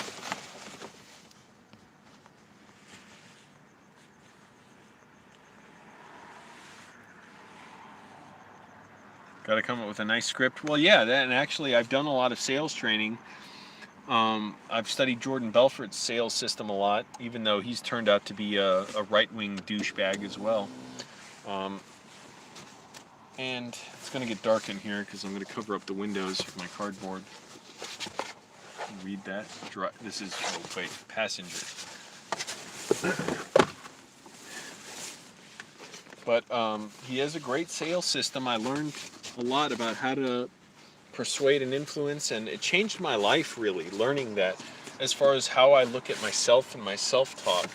I looked at myself like I don't know how to speak. When I saw The Wolf of Wall Street, I thought, I want to learn how to talk like that.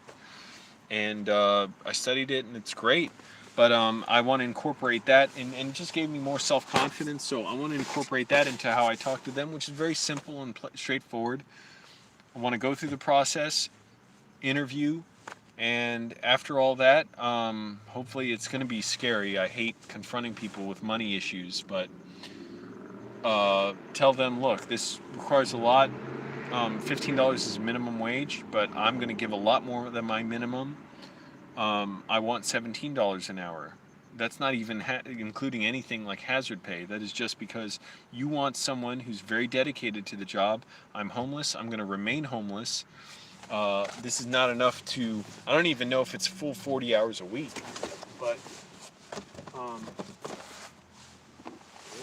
I don't want to get the bare minimum payment on this job. That's very strenuous work. I mean, the list of things you have to do at the job is great. Click like, everybody. Helps the video out, helps this channel survive, because this is my job right now, doing all this. Thank you, Half Blind Gamer. Boy, and my jeans smell, because I have not washed them in like at least 7 months. Maybe I washed them once, I don't know. They don't smell horrible, I don't know, it almost smells like just dried sweat, you know?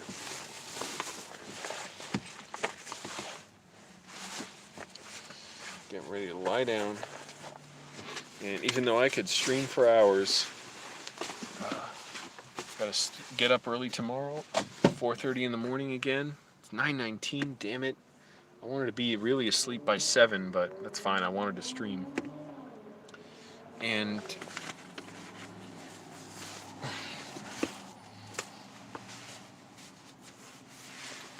I want to just stay loose and be ready for new jobs. And even though I'm stressing myself every day, putting pressure on myself to write these screenplays well, and just stay alive.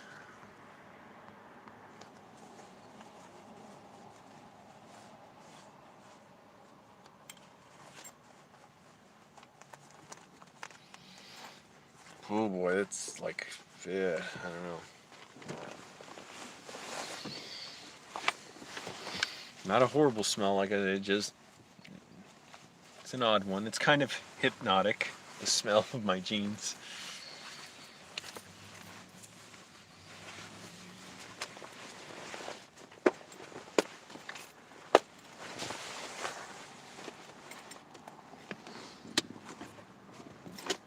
Alright, and finally it's cool enough to where I can just get my sleeping bag out and sleep in that.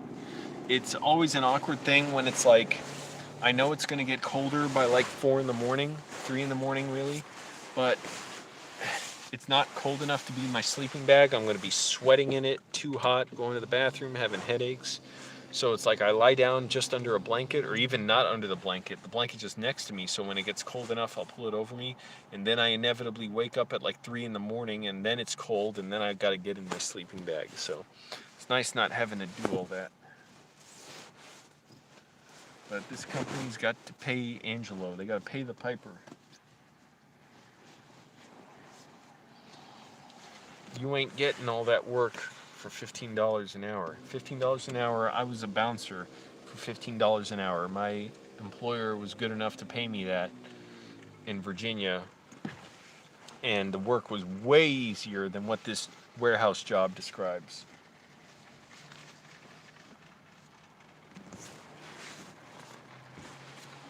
Oh shit, I forgot to brush my teeth.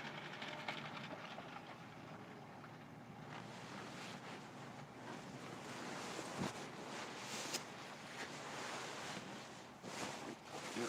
And there goes the... oh, whatever.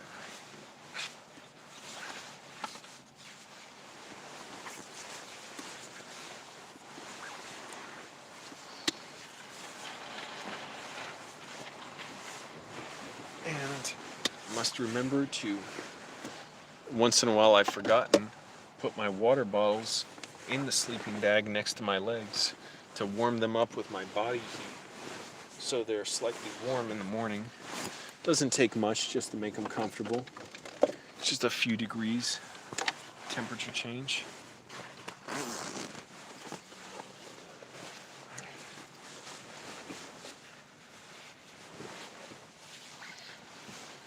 And if this company offers me a job and won't pay me $17 an hour, it's like 9:20 here.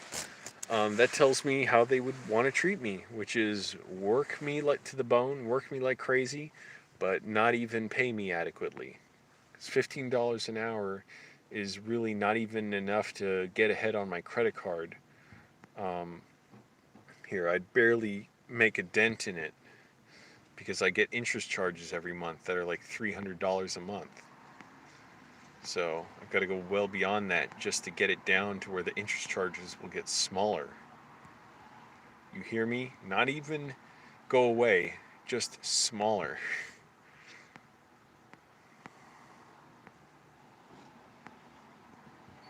All right, it's 9:23. I'm going to go to sleep. Thanks for watching, everyone. Click like on the video. That helps the channel out, helps me survive. And I got to go do it all again tomorrow. Thank you, Half Blind Gamer. Same routine. Just get up early, be healthy, eat well. I'm cutting my calories majorly. I've been doing it 2 days now. And I hear someone screaming on the street, I think. Keep applying to jobs and try not to stress. All right, everyone. Thanks for watching again. Bye.